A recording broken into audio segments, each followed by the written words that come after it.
ছোটবেলা থেকেই শুরু করি। শিওর। ছোটবেলায় আমার ভাই হওয়ার পরে আমি 9 বছর পর হই। আচ্ছা। তা আমার বাবা বলতো যে এবার যদি মেয়ে না হয়, মানে আমার মাকে বলতো যে তাহলে কিন্তু তোমাকে রাখবো না। প্রথমে আপনার ভাই হয়? হ্যাঁ। আচ্ছা। তারপর আল্লাহর রহমতে আমি হই। আমার বাবা অনেক খুশি থাকে। আমাকে ভাইয়া যখন হয়, আমার মায়ের বয়স হয়তো তখন 13 বছর। জি। আমার বাবা লজ্জায় আমার ভাইকে কখনো কোলে টোলে নিত না, তা আমাকে অনেক আদর করতো। আচ্ছা। অনেক আদর করতো। আমি ছোটবেলা থেকেই মানে গ্রামে বড় হই। তা সবাই যেরকম বলে যে সোনার চামচ মুখে দিয়ে জন্ম, ওর হচ্ছে এরকম। মানে আমার দাদার একটু সম্মান, আমার দাদা ছিল হচ্ছে প্রাইমারি স্কুলে চাকরি করতো। আর আমার দাদা মারা যাওয়ার পরে আমার বাবার সঙ্গে মানে সবকিছু ঘাড়ে সংসারের কাজ টাজ পড়ে। আর আমার বড় চাচা হচ্ছে পড়ালেখা করতো, ছোট চাচাকেও আমার বাবা পড়ালেখা করায়। আচ্ছা।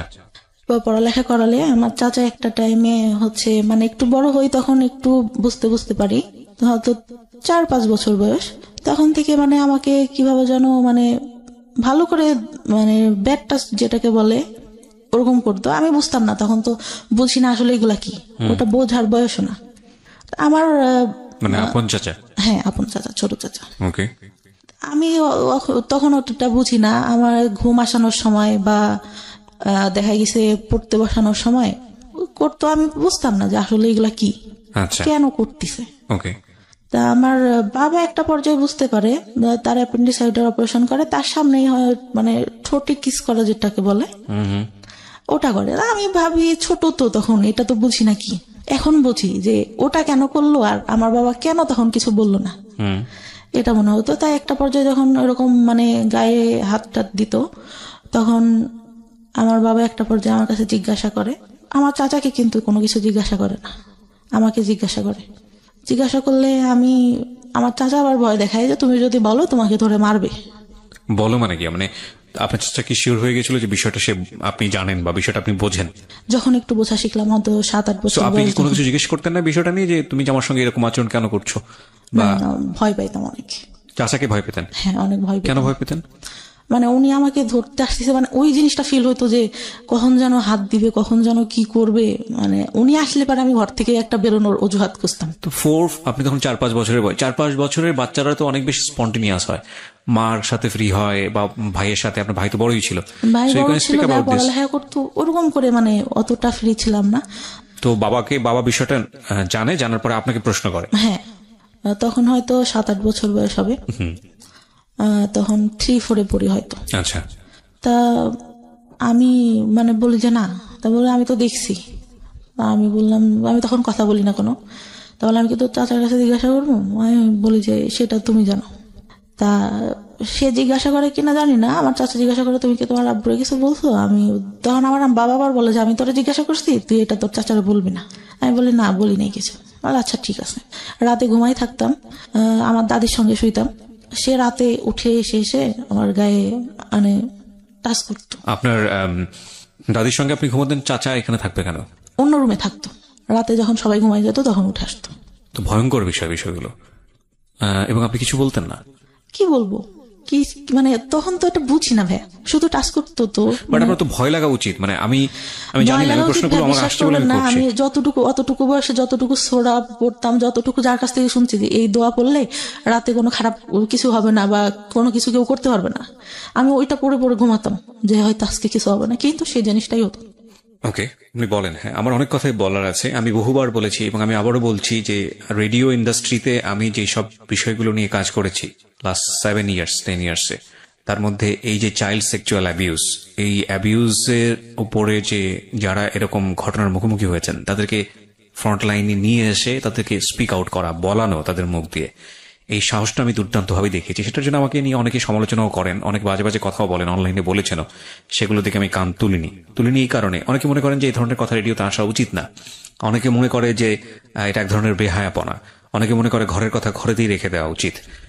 আমি মনে করি এটা একটা ঘায়ের মতো, পচা ঘা, নোংরা একটা ঘা।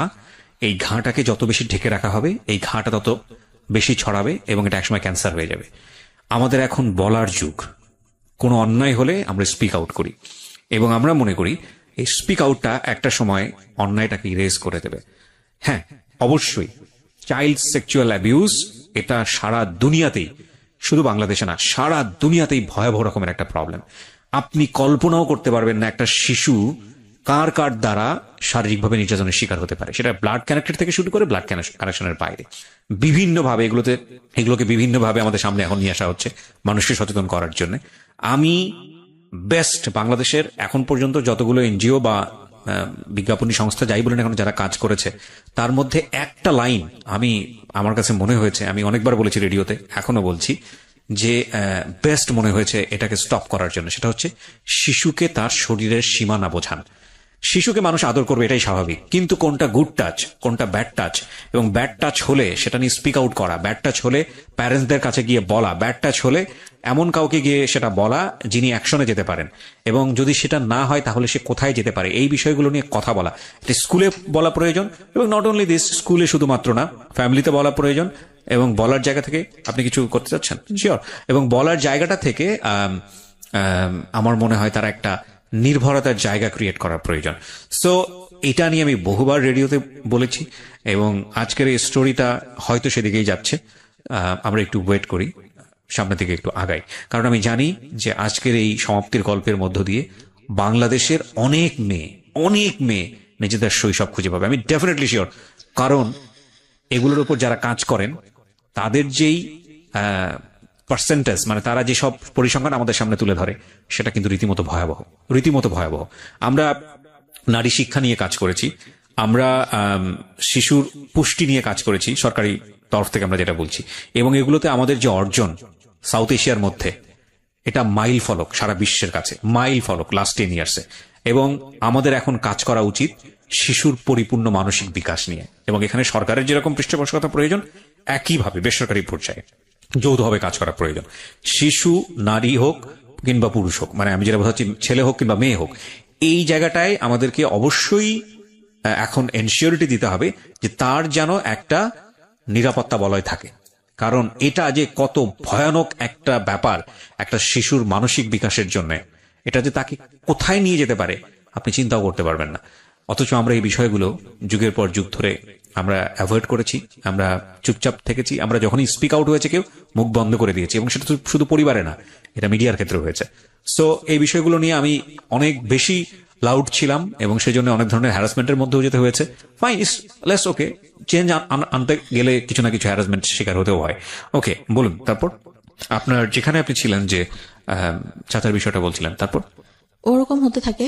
আমি স্কুলে পড়ালেখা অনেক ভালো ছিলাম। আচ্ছা, অনেক ভালো ছিলাম বলতে 2-3 রোলের মধ্যে সবসময় থাকতো। আচ্ছা, আমি একটা জিনিস যেটা বুঝলাম, আপনার বাবা বিষয়টা জানলো এবং সে বললো যে চাচাকে না বলতে, এবং আপনি সেটাই করলেন, এবং আপনি ধারণা করেছিলেন বাবা যেহেতু বিষয়টা জানে সুতরাং এটার একটা প্রতিকার বা কোনো একটা কিছু হবে, সেটা তখন হয়নি।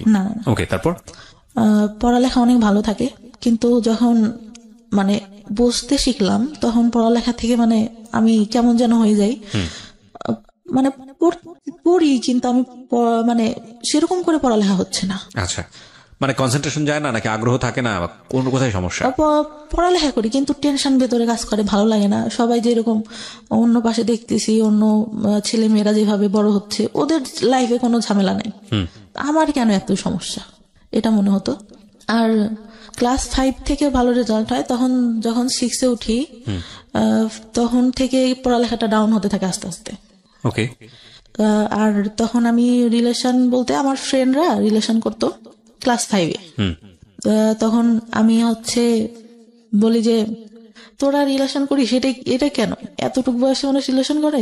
তা একটা ছেলে আমাকে পছন্দ করতো, আমাদের থেকে উপরে পড়তো, আমার খালাতো ভাইদের সঙ্গে পড়তো। তা আমি বলি যে ওরা বলতো যে তোর এই ছেলেটার সঙ্গে রিলেশন করাই দিব। আচ্ছা, আমি বলি আমি তো ওনাকে পছন্দ করি না, কেন রিলেশন করবো? আমার খালাতো ভাইয়ের সঙ্গে আমার একটা বান্ধবী রিলেশন করতো, ওরা সবসময় খেপাইতো আমাকে। তা আমি বলতাম যে না, আমি কখনো করবো না। ওরকম বলতে বলতে আমি বললাম যে আমার একটা ভাইয়ের সঙ্গে সম্পর্ক আছে, মিথ্যা কথা যেটা বলি যে সম্পর্ক আছে। পরে বলতে বলতে মানে ওই ভাইয়াটা থাকতো ওর মামার বাড়িতে, তা একটা সময় ভালো লেগে যায়। ওই সময় তো ভাইয়া বুঝি না যে রিলেশনটা কি জিনিস। ওই ছবিতে দেখতাম পছন্দ করতেছে, দেখা হচ্ছে, কথা বলছে, এটাই। আচ্ছা।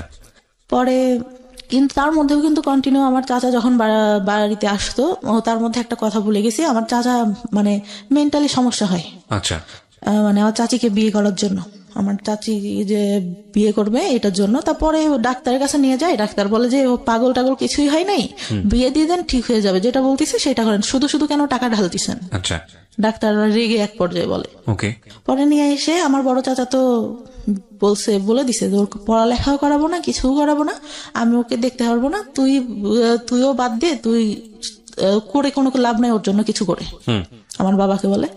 আমার বাবা তখন কান্না করার বলে যে আমার বাবা বেঁচে নাই, আমার বাবা যদি বেঁচে থাকতো তাহলে তো এরকম হইতো না, আমার যদি রক্ত বিক্রি করেও কিছু করতে হয় আমি আমার ভাইয়ের জন্য করবো, এরকম করে বলে। আচ্ছা, তো বিয়ে দিয়ে দেয়, বিয়ে দিলে ভাই সেই রাত থেকেই ঠিক, আচ্ছা, মানে সে একদম পুরা সুস্থ।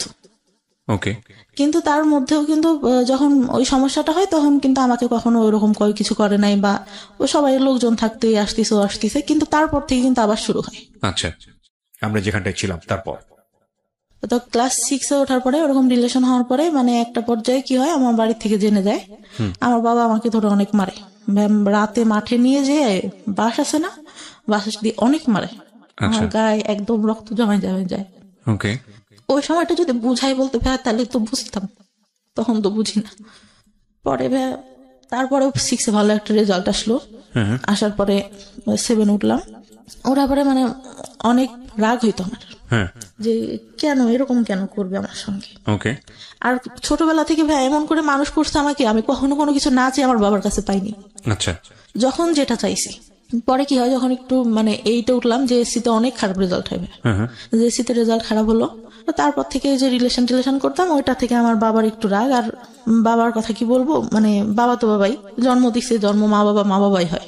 তো তখন থেকে মারতো। আমার একটা ছেলের সাথে সম্পর্ক হয়, আমার মামা থাকে একটা, তিনি ডাক্তার ছিলেন, তার বোন, মানে দূর সম্পর্কে। আমার মা আর বাবার বাসা কাছাকাছি, ওই খালাতো ভাইটার সাথে সম্পর্ক ছিল। আমি তখন মানে ওইটা বলতে গেলে বলা যায় যে ফার্স্ট লাভ ছিল, ক্লাস 9 থেকে। আচ্ছা। তো আমি অনেক মানে ওনার ইমোশনাল হয়ে যাই, ওই বয়সে যেটা হওয়ার কথা। আচ্ছা। পরে আমার বাসা থেকে জানতে পারে, আমার বাবা মেনে নেয় যে আচ্ছা ঠিক আছে, যদি তোমরা দুজন পছন্দ করো তাহলে ঠিক আছে, কিন্তু আমার মা মেনে নেয় না কখনো, মানে ছেলেটার পছন্দ করতো না, পড়ালেখা ভালো ছিল না। চাচা বাইরে পড়ালেখা করতো, ছোট চাচা, যে আমার মানে খারাপ ভাবে দেখতো, সে মাঝে মধ্যে আসতো যখন, আমি অনেক ভয় পাইতাম। একটা টাইমে যখন ছোট, এগুলা বলতে ভুলে গেছি, আমার ভাইয়ার এসএসসি পরীক্ষার আগে আমরা মানে টাউনে যেয়ে বাসা নেয় আমার মা, আমার ছোট চাচা তখন বিয়ে হয়। তখন মানে ভাইয়া পড়ালেখাতে একটু ডাউন ছিল, মানে ওর মেধাটা তো ভালো ছিল না। আচ্ছা। তো এখানে নিয়ে যায়, বা বলে যে এখানে তো কাজ টাজ করতে হয়, পড়তে পারে না, কি করে পারে না পারে, বাসায় গেলে ওইখান থেকে মানে ও টাউনে পড়ালেখা করতো, ওখান থেকে সুবিধা হবে, ওইখানে বাসা নেয়। আমি ভালো একটা স্কুলেই পড়ালেখা করতাম, ছোট মানে নার্সারি থেকে শুরু করি। আচ্ছা। ওখান থেকে ক্লাস 5-4 পর্যন্ত ওইখানে পড়ি। তখন ওইখানে মেবি 2 বছর মতো থাকা ছিল টাউনে। তখন ফ্রেন্ডদের সাথে অনেক ভালো, এখান থেকেই যেতাম। আমার খালাতো ভাই একটু উপরে পড়তো, আমি নিচে পড়তাম। আর ওই ভাইয়ার পরীক্ষা দেয়, এসএসসি-তে ফেল করে ইংলিশে। আচ্ছা। আমার বাবা নাকি, আমি তো তখন ছোট ছিলাম, মনে নেই, আমার মা যতদূর বলে, তো অনেক কান্না করে আর বলে যে আমার মেয়ে আমার কখনো মানে খারাপ কিছু করবে না, আমার মেয়ে আমার সম্মান রাখবে। আমার ভাইয়ের একটা কি ছিল, ও আব্বু যখন থাকতো না, ও বসে বসে টিভি দেখতো, যে আব্বুর আসা শব্দ শুনতো, তখন আব্বুর বাইক ছিল, শব্দ শুনলে আস্তে করে টিভিটা বন্ধ করে পড়তে বসে যেত। আচ্ছা। আমার পড়ালেখা মোটামুটি ভালো ছিল, সবসময় 2-3-এর মধ্যে থাকতো রোলটা। আচ্ছা। আমার স্কুলে অনেক মানে ছাড়া অনেক ভালোবাসতো। ছোটবেলায় আমাকে নাকি বলতো যে, তখন বিএনপি সরকার, বলতো যে খালেদা জিয়ার নাতনি আছে না, ওকে ওর মতো লাগে। একটা স্যার তো খুব আদর করতো আমাকে, ওভাবে মানে খুব ভালোবাসতো সবাই। আমার বান্ধবীদের মধ্যে সবাই বলতো যে অনেক সুন্দর দেখতো। আচ্ছা। বান্ধবীরা অনেক মানে সবসময় ফার্স্ট বেঞ্চে বসা, সবার সাথে মজা করা। বড় হই আস্তে আস্তে, কিন্তু ওই যে চাচা যে ওইটা করতো, ওটা তো আর কারোর সঙ্গে আমি বলতে পারি না, ওটা তো ভেতরেই থেকে যায়, খুব খারাপ লাগে। পরে যখন ওই ভাইয়া ফেল করার পরে বাসা ছেড়ে দিয়ে আবার বাড়িতে যখন আসলো, তখন আবার ওইটা বেড়ে গেল। আচ্ছা। বেড়ে গেল বলতে পরে যে বাবা একটা টাইমে দেখতে পারে, কিন্তু আমার বাবা কিন্তু একটা বার আমার চাচার কাছে জিজ্ঞাসা করে নাই যে ও তো তোর মেয়ের মতো, তুই কেন এগুলা করিস। সে তো তাকে বলবে, আমি তো ছোট, আমি তখন ভাই বুঝি না, আমাকে এটা জিজ্ঞাসা করার, আমাকে নিষেধ করলে বা আমি কি করতাম। আমি যে রুমে থাকতাম তার পাশের রুমে আমার চাচা থাকতো, আমার চাচি তার কাছে আছে শুয়ে, কিন্তু সে রাতে ঘুমাই গেলে উঠে ঠিক আমার এখানে আসবে। ভাইয়া অনেক কান্না করতাম, বিশ্বাস করবেন না। আর চুল টানতাম, হাতে কাটতাম, ইয়া করতাম, খুব যখন খারাপ লাগতো নিজের গায়ে নিজে খামচাতাম, অনেক কষ্ট হইতো। আর তখন পড়ালেখা মানে অঙ্কটা আমি খুব খারাপ পারতাম, অঙ্কটা ভালো হতো না। আমার চাচা পড়াইতে বসাতো, পড়াইতে বসানোর মধ্যে আমার মা তো ভাবতেছে যে মনে হয় পড়াচ্ছি, পড়তে বসায় ভাইয়া মানে সবসময় হাত গায়ে দিতেই থাকতো। আপনার চাচা? জি। চা পড়ার পরে চাচার পড়ালেখা শেষ হয়, তখন আমি ক্লাস 5-এ আমার চাচার পড়ালেখা শেষ হয়ে উনি একটা জব পাই টাউনে, আমরা যেখানে থাকতাম সেখানে সরকারি ইয়াতে দিলে, ওটা বেতন বেশি ছিল না। চাচার সঙ্গে আমার আবার গার্লস স্কুলে ভর্তি করে দেয়। ওই সময় যে বললাম না একটা ছেলের সাথে সম্পর্ক, এটা জানার পর আমার গার্লস স্কুলে দিয়ে দেয়। জি। গার্লস স্কুলে দিয়ে দিলে ওই ছেলেটার সঙ্গে আমি আর পরে কথাটা তো বলি না, নিজের থেকেই বাদ দিয়ে দিই যে মারতেছে আমাকে ধরে, মার খাবো আর কি পড়ালেখা হচ্ছে না, বাদ দিয়ে দিলাম। পরে 6-এ ওইখানে আমার চাচাই সঙ্গে করে নিয়ে যেত। আচ্ছা। নিয়ে যেত। স্কুল শেষে খালার বাসায় আসতাম, আমার খালার বাসা ওইখানে ছিল।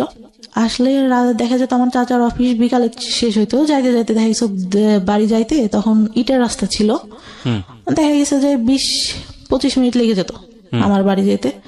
অন্ধকার হয়ে গেলে ভাই সে গাড়িতে বসে দেখা যাচ্ছে আমার গায়ে হাত দিচ্ছে। মানে এটা কন্টিনিউ একটা ভয়ঙ্কর রকমের একটা মানুষ আপনাকে, মানে আপনার কাছে তো এরকমই মুক্ত হওয়ার কথা, যে মানুষটাকে আমি এত বেশি অপছন্দ করি সেই মানুষটা আমার পাশে বসে কন্টিনিউয়াসলি এটা করছে, এবং আপনি সেটাকে মুখ বন্ধ করে মানে একজনের শাই ফিল হোক বা যেটার কারণেই হোক আপনি কাউকে স্পিক আউট করছেন না, কাউকে বলছেন না? কাউকে না। আচ্ছা। কাউকে না। ক্লাস 9 থেকে এটা অনেকের মানে কিছু কিছু কেউ কেউ জানে, তার আগ পর্যন্ত আমি কাউকে কিছু বলিনি, কাউকে না।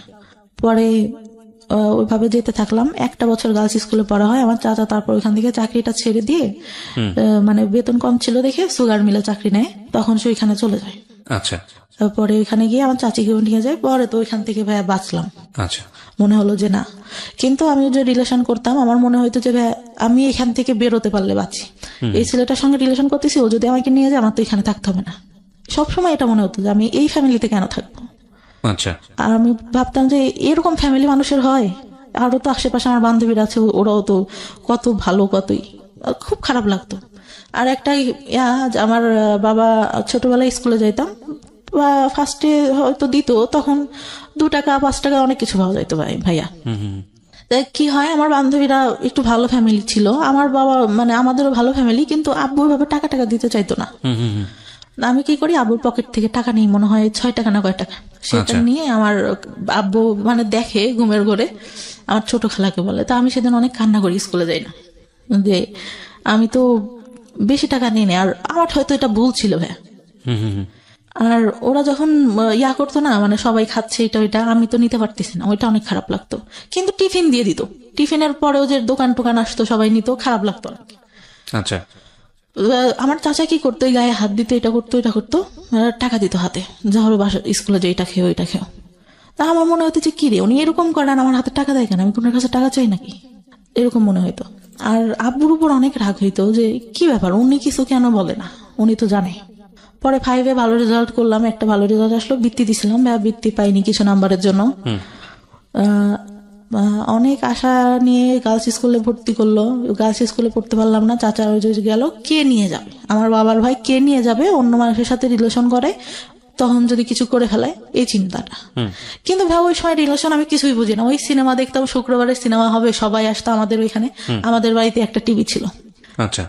ওই সবাই আসতো দেখতে, সবাই বসে দেখতাম। ওই আগেকার যুগে শামানা, তারপরে রাজ্জাক, এদের মানে মুভি দেখতাম, আর ভাবতাম যে এই ভালোবাসা মনে হয় দেখা হচ্ছে, কথা বলতেছে, একজন একজনকে পছন্দ করে, এটাই, এর বাইরে কিছু না।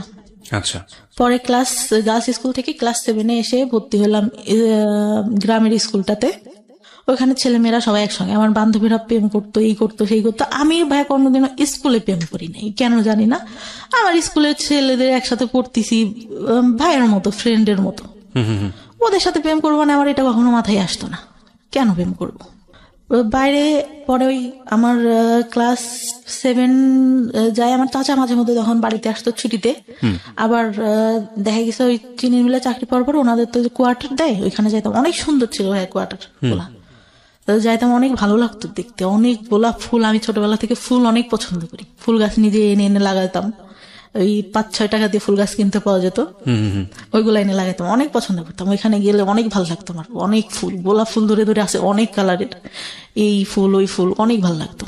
কিন্তু ভাইয়ার কি হইতো, দেখা গেছে আমার চাচি গোসলে ঢুকছে বা আম্মু নাই, ওই সুযোগে আমার চাচা এসে হঠাৎ করে হাত দিবে। তখন তো একটু বড় হয়েছি, আমার ফার্স্ট পিরিয়ড হয় ভাইয়া 6 না হলে 7 থেকে। অত তাড়াতাড়ি পিরিয়ড, মানে আমি তখন ভাই প্যান্ট পরি, স্কুলে গেছি, স্কুল থেকে আসছি, আম্মু আমার প্যান্ট দেখে বলে এটা কি তোর? আমি বললাম এটা কি? আমাদের তখন হচ্ছে আমার মানে জমি আছে আমার বাবার অনেক, তা আমি বলি যে ওই কাকুটা মনে হয় মোবাইল দিয়ে হাত মুছছে এটা। তখন বললেন যে না, এটা এরকম না। আমার চাচি, আমার মাও কিন্তু অতটা ফ্রি না, আমার মা আমাকে কিছুই বলে না, আমার ছোট চাচিকে বলে যে ওর এটা হয়েছে, তুই ওকে শিখাই।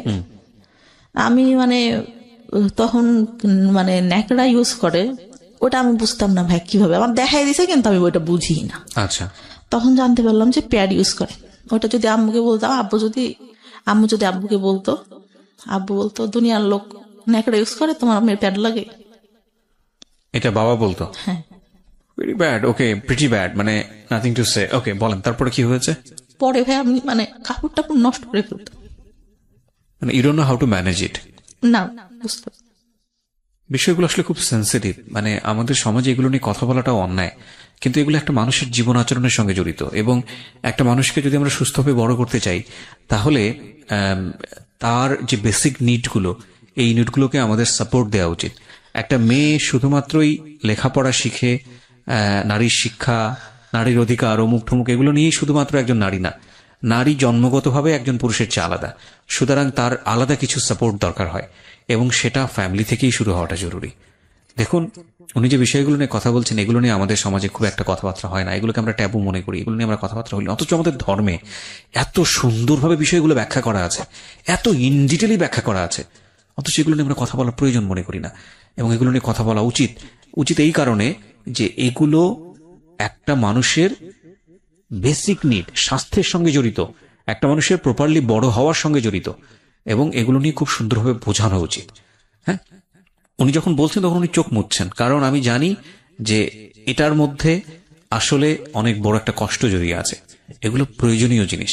হ্যাঁ, ওকে, একটু আমরা সামনের দিকে আগাই। আপনি যখন এই বিষয়গুলো ফ্যামিলিতে বলতেন, বিষয়গুলো সামহাউ হাইড করা হতো, বা আপনার যে পরিমাণ এক্সপেক্ট করতেন, মানে আম্মু বলে দিছে, আপনাকে কখনো অপরাধী মনে হতো যে এই জিনিসটা যে হলো, আরে না জানি কত বড় অপরাধ করে আমার কাছে মনে হতো, কারণ আমার মা বলে দিছে কাউকে বলা যাবে না এগুলা। হ্যাঁ, এগুলা কাউকে বলা যাবে না, হয়েছে এতটুকু বয়সে এটা হয় নাকি, আমি কি করবো, এটাকে আমি ইচ্ছা করে হয়েছি। দেখেন কত ইম্পর্টেন্ট একটা বিষয়, উনি এখানেই কিন্তু একটা ভয়ঙ্কর রকমের একটা মানসিক বাধাগ্রস্ত হলো, ও নিজেকে অপরাধী ভাবা শুরু করেছে, এবং এটা তো সম্পূর্ণই ন্যাচারাল একটা বিষয়। এবং সেখানে মা যদি ধরনের কথা বলেন, মাও হয়তো বুঝে বলেননি, কারণ মা হয়তো তার মার কাছ থেকে এটা শুনেছেন, বংশ পরম্পরায় এই ধরনের ভুল শিক্ষা আমরা ক্যারি করে বেড়াচ্ছি। এবং এই সময়টাতে এই যে কথাটা, এটা হয়তো উনি কোনো কিছু মনে করেই বলেননি, কিন্তু এটা যে শিশুর মানসিক বিকাশের ক্ষেত্রে অনেক বড় একটা বাধা হতে পারে, এটা কিন্তু আমাদের মাথায় রাখতে হবে, এবং এই ব্যবহারগুলো করা যাবে না শিশুর সঙ্গে। হ্যাঁ, বলুন তারপর আমার চাচিকে বলে, আমার চাচি কি করে, সারা এলাকা ধরে এর কাছে যে গল্প করে, ওর কাছে যে গল্প করে, সবার কাছে ছাড়া এই বিষয়গুলো নিয়ে। আচ্ছা, পরে কি হয়, মানে কেউ দেখলে আমার দেখলে হাসে, আমার তো ওইটা অনেক খারাপ লাগে, কেন হাসতেছে বা এটা কেন। পরে আমরা 3টা বান্ধবী ছিলাম, বান্ধবী বলতে একটা ছিল আমার থেকে বয়সে 2 বছরের বড় হবে, কিন্তু একসঙ্গে পড়তো, পড়ালেখাটা তো ভালো ছিল না, 3 জন একসাথে বেড়াতাম। আমার পাশে আর একটা চাচা ছিল, সে আবার কি করতো, আমাদের 3 জনকে দেখি ওরকম 3 জনের সঙ্গে, আমার খারাপ লাগতো, কি ব্যাপার আমার সঙ্গেই কেন এরকম হচ্ছে, আমি কেন। আর আমি ছোটবেলা থেকে যেরকম দেখতেছেন অতটাই আছিলাম না, কিন্তু লম্বা হাইটে যারা 2-3 বছরের বড় তাদের থেকে লম্বা টম্বা ছিলাম, ছিলাম। তো ওরা মানে আমার দিকে সবার নজর, কেন জানি না। আর মানে সবাই বলে যে বড় হওয়ার পরে যতটুকু জানছি, আমার যে বললাম শেষে লাস্ট যে বয়ফ্রেন্ডের সাথে সম্পর্ক ছিল, আমাদের গোষ্ঠী আর ওদের গোষ্ঠী আলাদা, একই এলাকাতে, ওরা বলা বলি করতো যে তোমাদের গোষ্ঠীর মানে লোকদের ইয়াটাই খারাপ, সবাই একই রকম।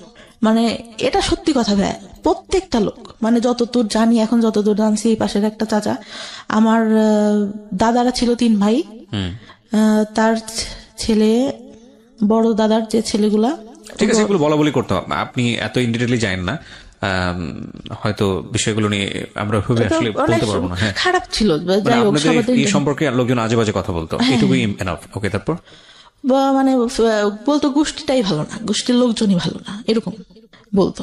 তারপর ওরকম হওয়ার পরে আমার যখন ওইরকম হলো, পরে আমি তো খেললে ওই যদি চাচাকে দেখতাম ভয় দিতে ওইখান থেকে সরে যেতাম। আচ্ছা, যে কি করবে, আবার ডাকবে কিনা। আচ্ছা, সবাই গাছ উঠতে পারতো, আমি গাছ উঠতে পারতাম না, আমার খুব আফসোস লাগতো। ছোট একটা গাছ ছিল, ওইটা উঠতে পারতাম, তাছাড়া উঠতে পারতাম না। আর সবাই মানে আমাদের ফ্যামিলিটা যেহেতু সব ইয়ার থেকে একটু ভালো ছিল, সবাই আমাদের এখানে আসতো, আবার আমার বাবা এইটা ওইটা কিনে দিত, খাইতাম। তা সবাই ওইটার জন্য আসতো মানে আমাকে সবাই খেলবে। আর এত বোকা ছিলাম ভাই, বিশ্বাস করবেন না, ভালো ভালোটা সবাইকে দিয়ে দিতাম নিজে না খেয়ে। এখন পর্যন্ত এই অভ্যাসটা আছে। যখন 6 থেকে গার্লস স্কুল থেকে 7 আবার এখানে এসে ভর্তি হলাম, বান্ধবীরা প্রেম করে, এই করে সেই করে, আমার খুব খারাপ লাগে। স্কুলে কেন এটা করবো, আবার স্যাররা দেখা যাচ্ছে ওইটা নিয়ে খারাপ খারাপ কথা বলতেছে, খারাপ লাগে।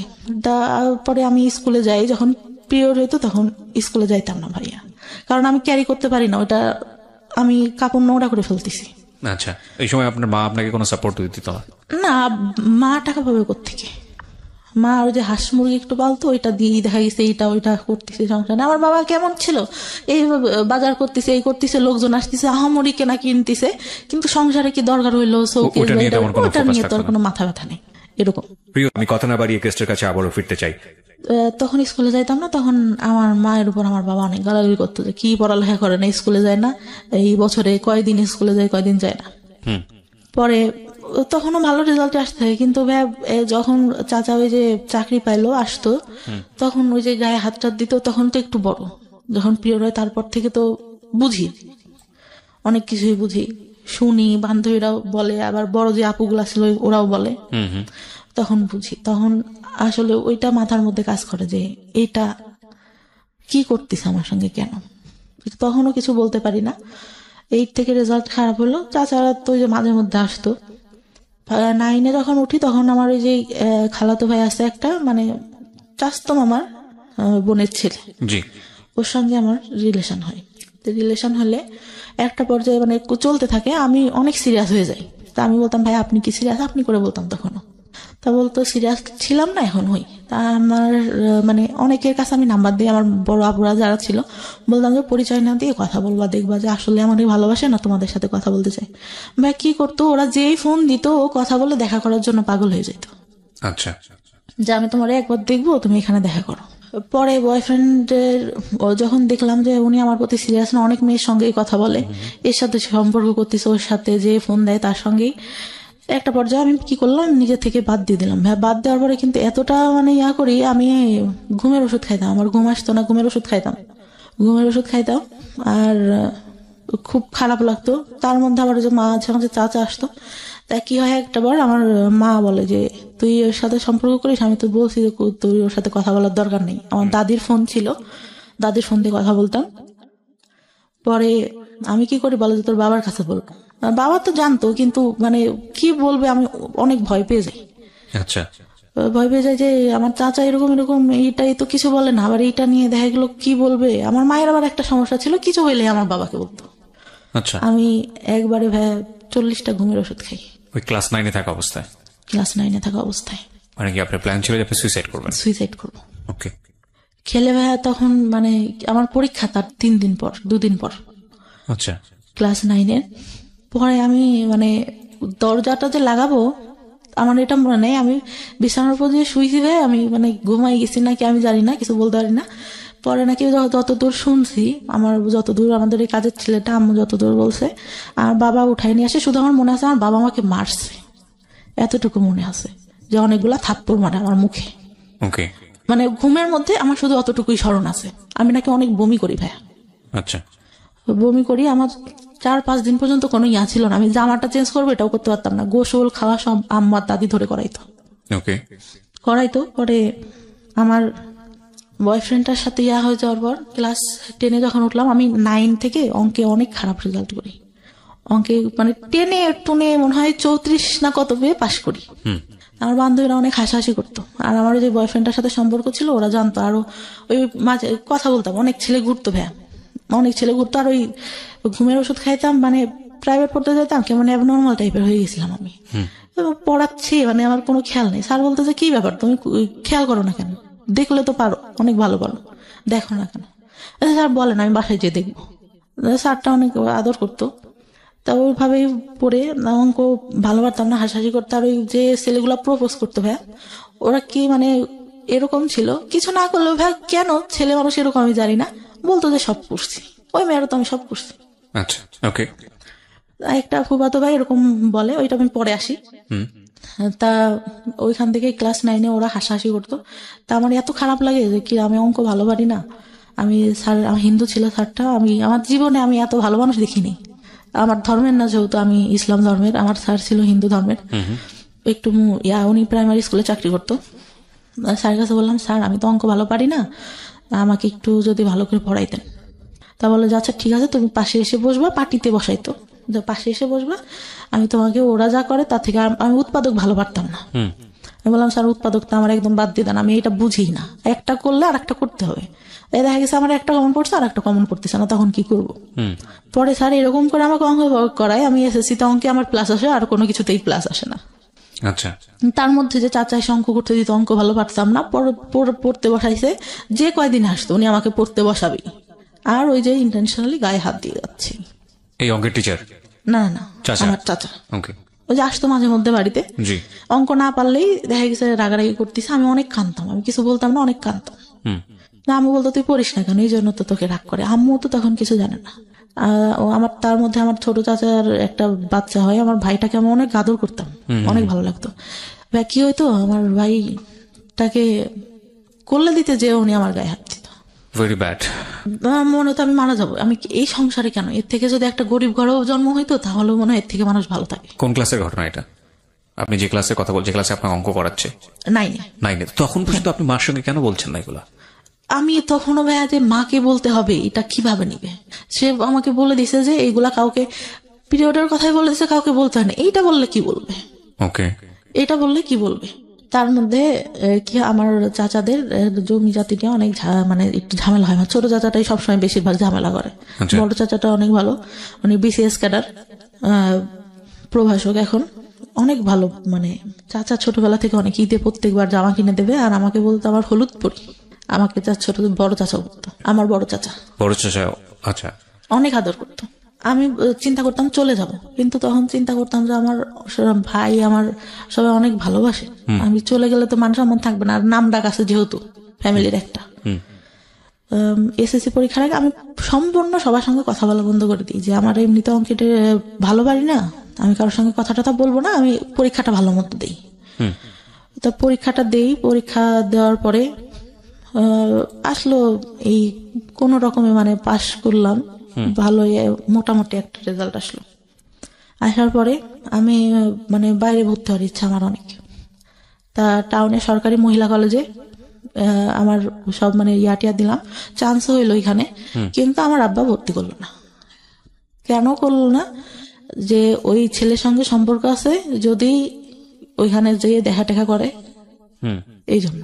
হয়তো তার জায়গা থেকে এটা ঠিক ছিল, কারণ আমি করবো না এর গ্যারান্টি কি আমার, আমি নিজে থেকেই বলতেছি। পরে ভর্তি করলো না, ওইখানে একটা স্কুল কলেজে ভর্তি করলো। এমনিতে মানে আমাদের ওইখান থেকে একটু টাউনে যে কলেজটা ছিল যেতে 30 মিনিট মতো লাগতো। ওইখানে আমার বাবার যে ফ্রেন্ডের ছেলেটা আবার ওইখানে কলেজে কিভাবে যেন খোঁজ পায় আমাকে, মানে ওই ছেলেটার আবার কি হয় বলতে ভুলে গেছি। আমার এসএসসি পরীক্ষার পর আমার ফুপুর বাসায় আমি বেড়াইতে যাই। আচ্ছা। গেলে তা ওরা তো আমাদের বাসা থেকে আগের থেকে আসে, দেখা গেছে একটা অকেশন হইলে, একটু অনুষ্ঠান হইলে আসে, আঙ্কেল আসে, আঙ্কেলের ছেলে আসে। তা আসলে পরে ওরা বলে যে যেন আমাদের সঙ্গে পরে ওই আপুটার সঙ্গে এই ভাইয়াটার সম্পর্ক আছে। আমি কি বলিস, ও তো আমার দিকে একটু এরকম তাকায়, আমি তো বুঝি। আমার ফুফাতো ভাইদের বলে যে না সত্যি কথা, অনেক ভালো সম্পর্ক, আর ওরা অনেক ভালোবাসে ওই আপুটাকে, আপু অনেক ভালোবাসে। আমি বলছি আচ্ছা, আজকের দিনের মধ্যে যদি আমি ওর সাথে সম্পর্ক করে দেখাইতে পারি, একটা বাজাবাজি ধরনেরই। তারপরে আর কি করি, আমার ফুফাতো ভাই ফোন দেয়, আমি ওর সঙ্গে কথা বলি। কথা বলে ঠিক সন্ধ্যার সময় ফোন দিছে, আচ্ছা আমি তোমাকে একটা কথা বলতে চাই সমাপ্তি, তুমি কি আমার কথা যদি হ্যাঁ হয় হ্যাঁ বলবা, নাহলে পারে না বলবা। আমি বলছি জি বলেন। বলতেছে তুমি কি আমাকে লাইক করো? আমি বলছি যে দেখি, চিন্তা করে দেখি। তার রেগে কেটে দেয়। আমি আবার ফোন দিয়ে ওদেরকে ডেকে শোনালাম যে দেখ কি বলে, যে ওই ছেলে মেয়ের সাথে নাকি সম্পর্ক, তাই লেগে। পরে বলতেছে যে, আমি বলতেছি হ্যাঁ পছন্দ করি। আপনি? আচ্ছা I think I love you. ও বলে আমাকে আচ্ছা ঠিক আছে আই লাভ ইউ টু। কিন্তু আমি তো মানে ওরকম করে না। তো ওরা যে আবার কি করে, ওই মেয়েটাকে বলে দেয় যে আপনি যার সাথে সম্পর্ক করেন ওই ছেলেটা তো এই হয়েছে। আমি কিন্তু ওকে আমি বলছি তুই আর কিন্তু বলবি না, একটা মেয়ে কষ্ট পাবে। আমার যতটুকু মানে মাথার মধ্যে আছে ও কষ্ট পাবে শুনলে। যাই হোক, ছেলেটা ভালো না, আমি যতটুকু জানতাম। পরে কলেজে ওঠার পরে, কলেজে যখন ভর্তি হইলাম, ওই ছেলেটা কোত্থেকে খোঁজ পাই জানি না, ও প্রত্যেকদিন এসে কি করতো, একটা রুমে 2টা দরজা ছিল, ছেলে দাঁড়া করে রাখতো 4টা। নেশা করতো প্রচুর পরিমাণে। একটা পর্যায়ে বাবা মানে টাকা পয়সা দেওয়া বন্ধ করে দেয়। ওর পুরা মানে আমার সাথে দেখা করার যে আব্বু টাকা দিত, আমার কাছে থাকতো, এতটুকু ধারণা তো আছে। ও ব্যাগের থেকে টাকা নিয়ে নিত, হাত দিয়ে জোর করে নিয়ে এরকম করতো। একদিন যখন তখন যেখানে সেখানে ডাকতো। আমি আবার অনেক ভয় পাইতাম যে বাবার একটা সম্মান আছে, বাবার টাউনেই দোকান ছিল একটা, ব্যবসা করতে যেহেতু উনি। তা একদিন ডাকে একটা মার্কেটের উপরে, ওখানে একটা ব্যাংক থাকে, এই পাশে আমরা কথা বলতেছি, চেনা জানা একটা লোকই দোকানে, ওই দোকান থেকে সবকিছু নিতাম। আর আমার এমন ছিল, টাউনের সব দোকানে বলা ছিল যে আমার মেয়ে যদি কিছু এসে নিতে চায় আপনারা দিয়ে দেবেন, টাকা চাবেন না কখনো, যা লাগে আমি দিয়ে দেবো। আমার ছিল, আমি দোকানে গেলে একটা জিনিস পছন্দ হইলে না নিলে আমার কেন রাতে ঘুম আসতো না। আচ্ছা। ওই আঙ্কেলটা আমার খালুর দোকান ছিল ওখানে একটা, আমার খালুকে বলে যে এরকম দেখা করছে। ভাই এত বাজে করে উপস্থাপন করে, দেখা করাটা আমার বাবা নিতে পারে না। এত বড় একটা লাঠি নিয়ে আমার মারার জন্য বসে আছে। রাতে ডাকছে, আমার মা সহ গেছে, আমার মা পাশে বসা। আমি বলছে যা সত্যি তাই বলবে। আমি মামার কাছে যেগুলো জিজ্ঞাসা করে আমি বলি যে না এরকম তো কিছুই হয়নি। পরে আব্বু বুঝতে পারে যে মিথ্যা সত্য কথা, মানুষের কথা শুনলে বুঝতে পারে, তো কিছু বলে না, বলে আচ্ছা ঠিক আছে।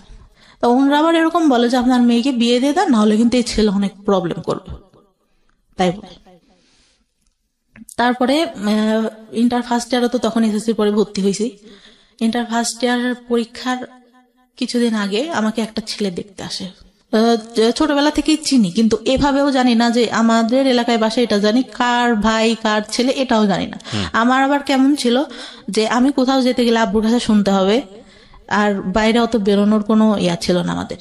আমি এলাকার মধ্যে আমাদের গোষ্ঠী দেওয়া অনেকের নাম জানি, চিনি, একজনের মুখে চিনি, একজনের নাম জানি, এরকম অনেকে চিনিও না। তো কারণ গোষ্ঠীটা তো অনেক ছাড়ানো চিটানো, এক জায়গায় তো সীমাবদ্ধ না। তা ওই মানে শাড়ি পরিয়ে ওইটা দেখে নাকি ওর অনেক ভালো লাগে।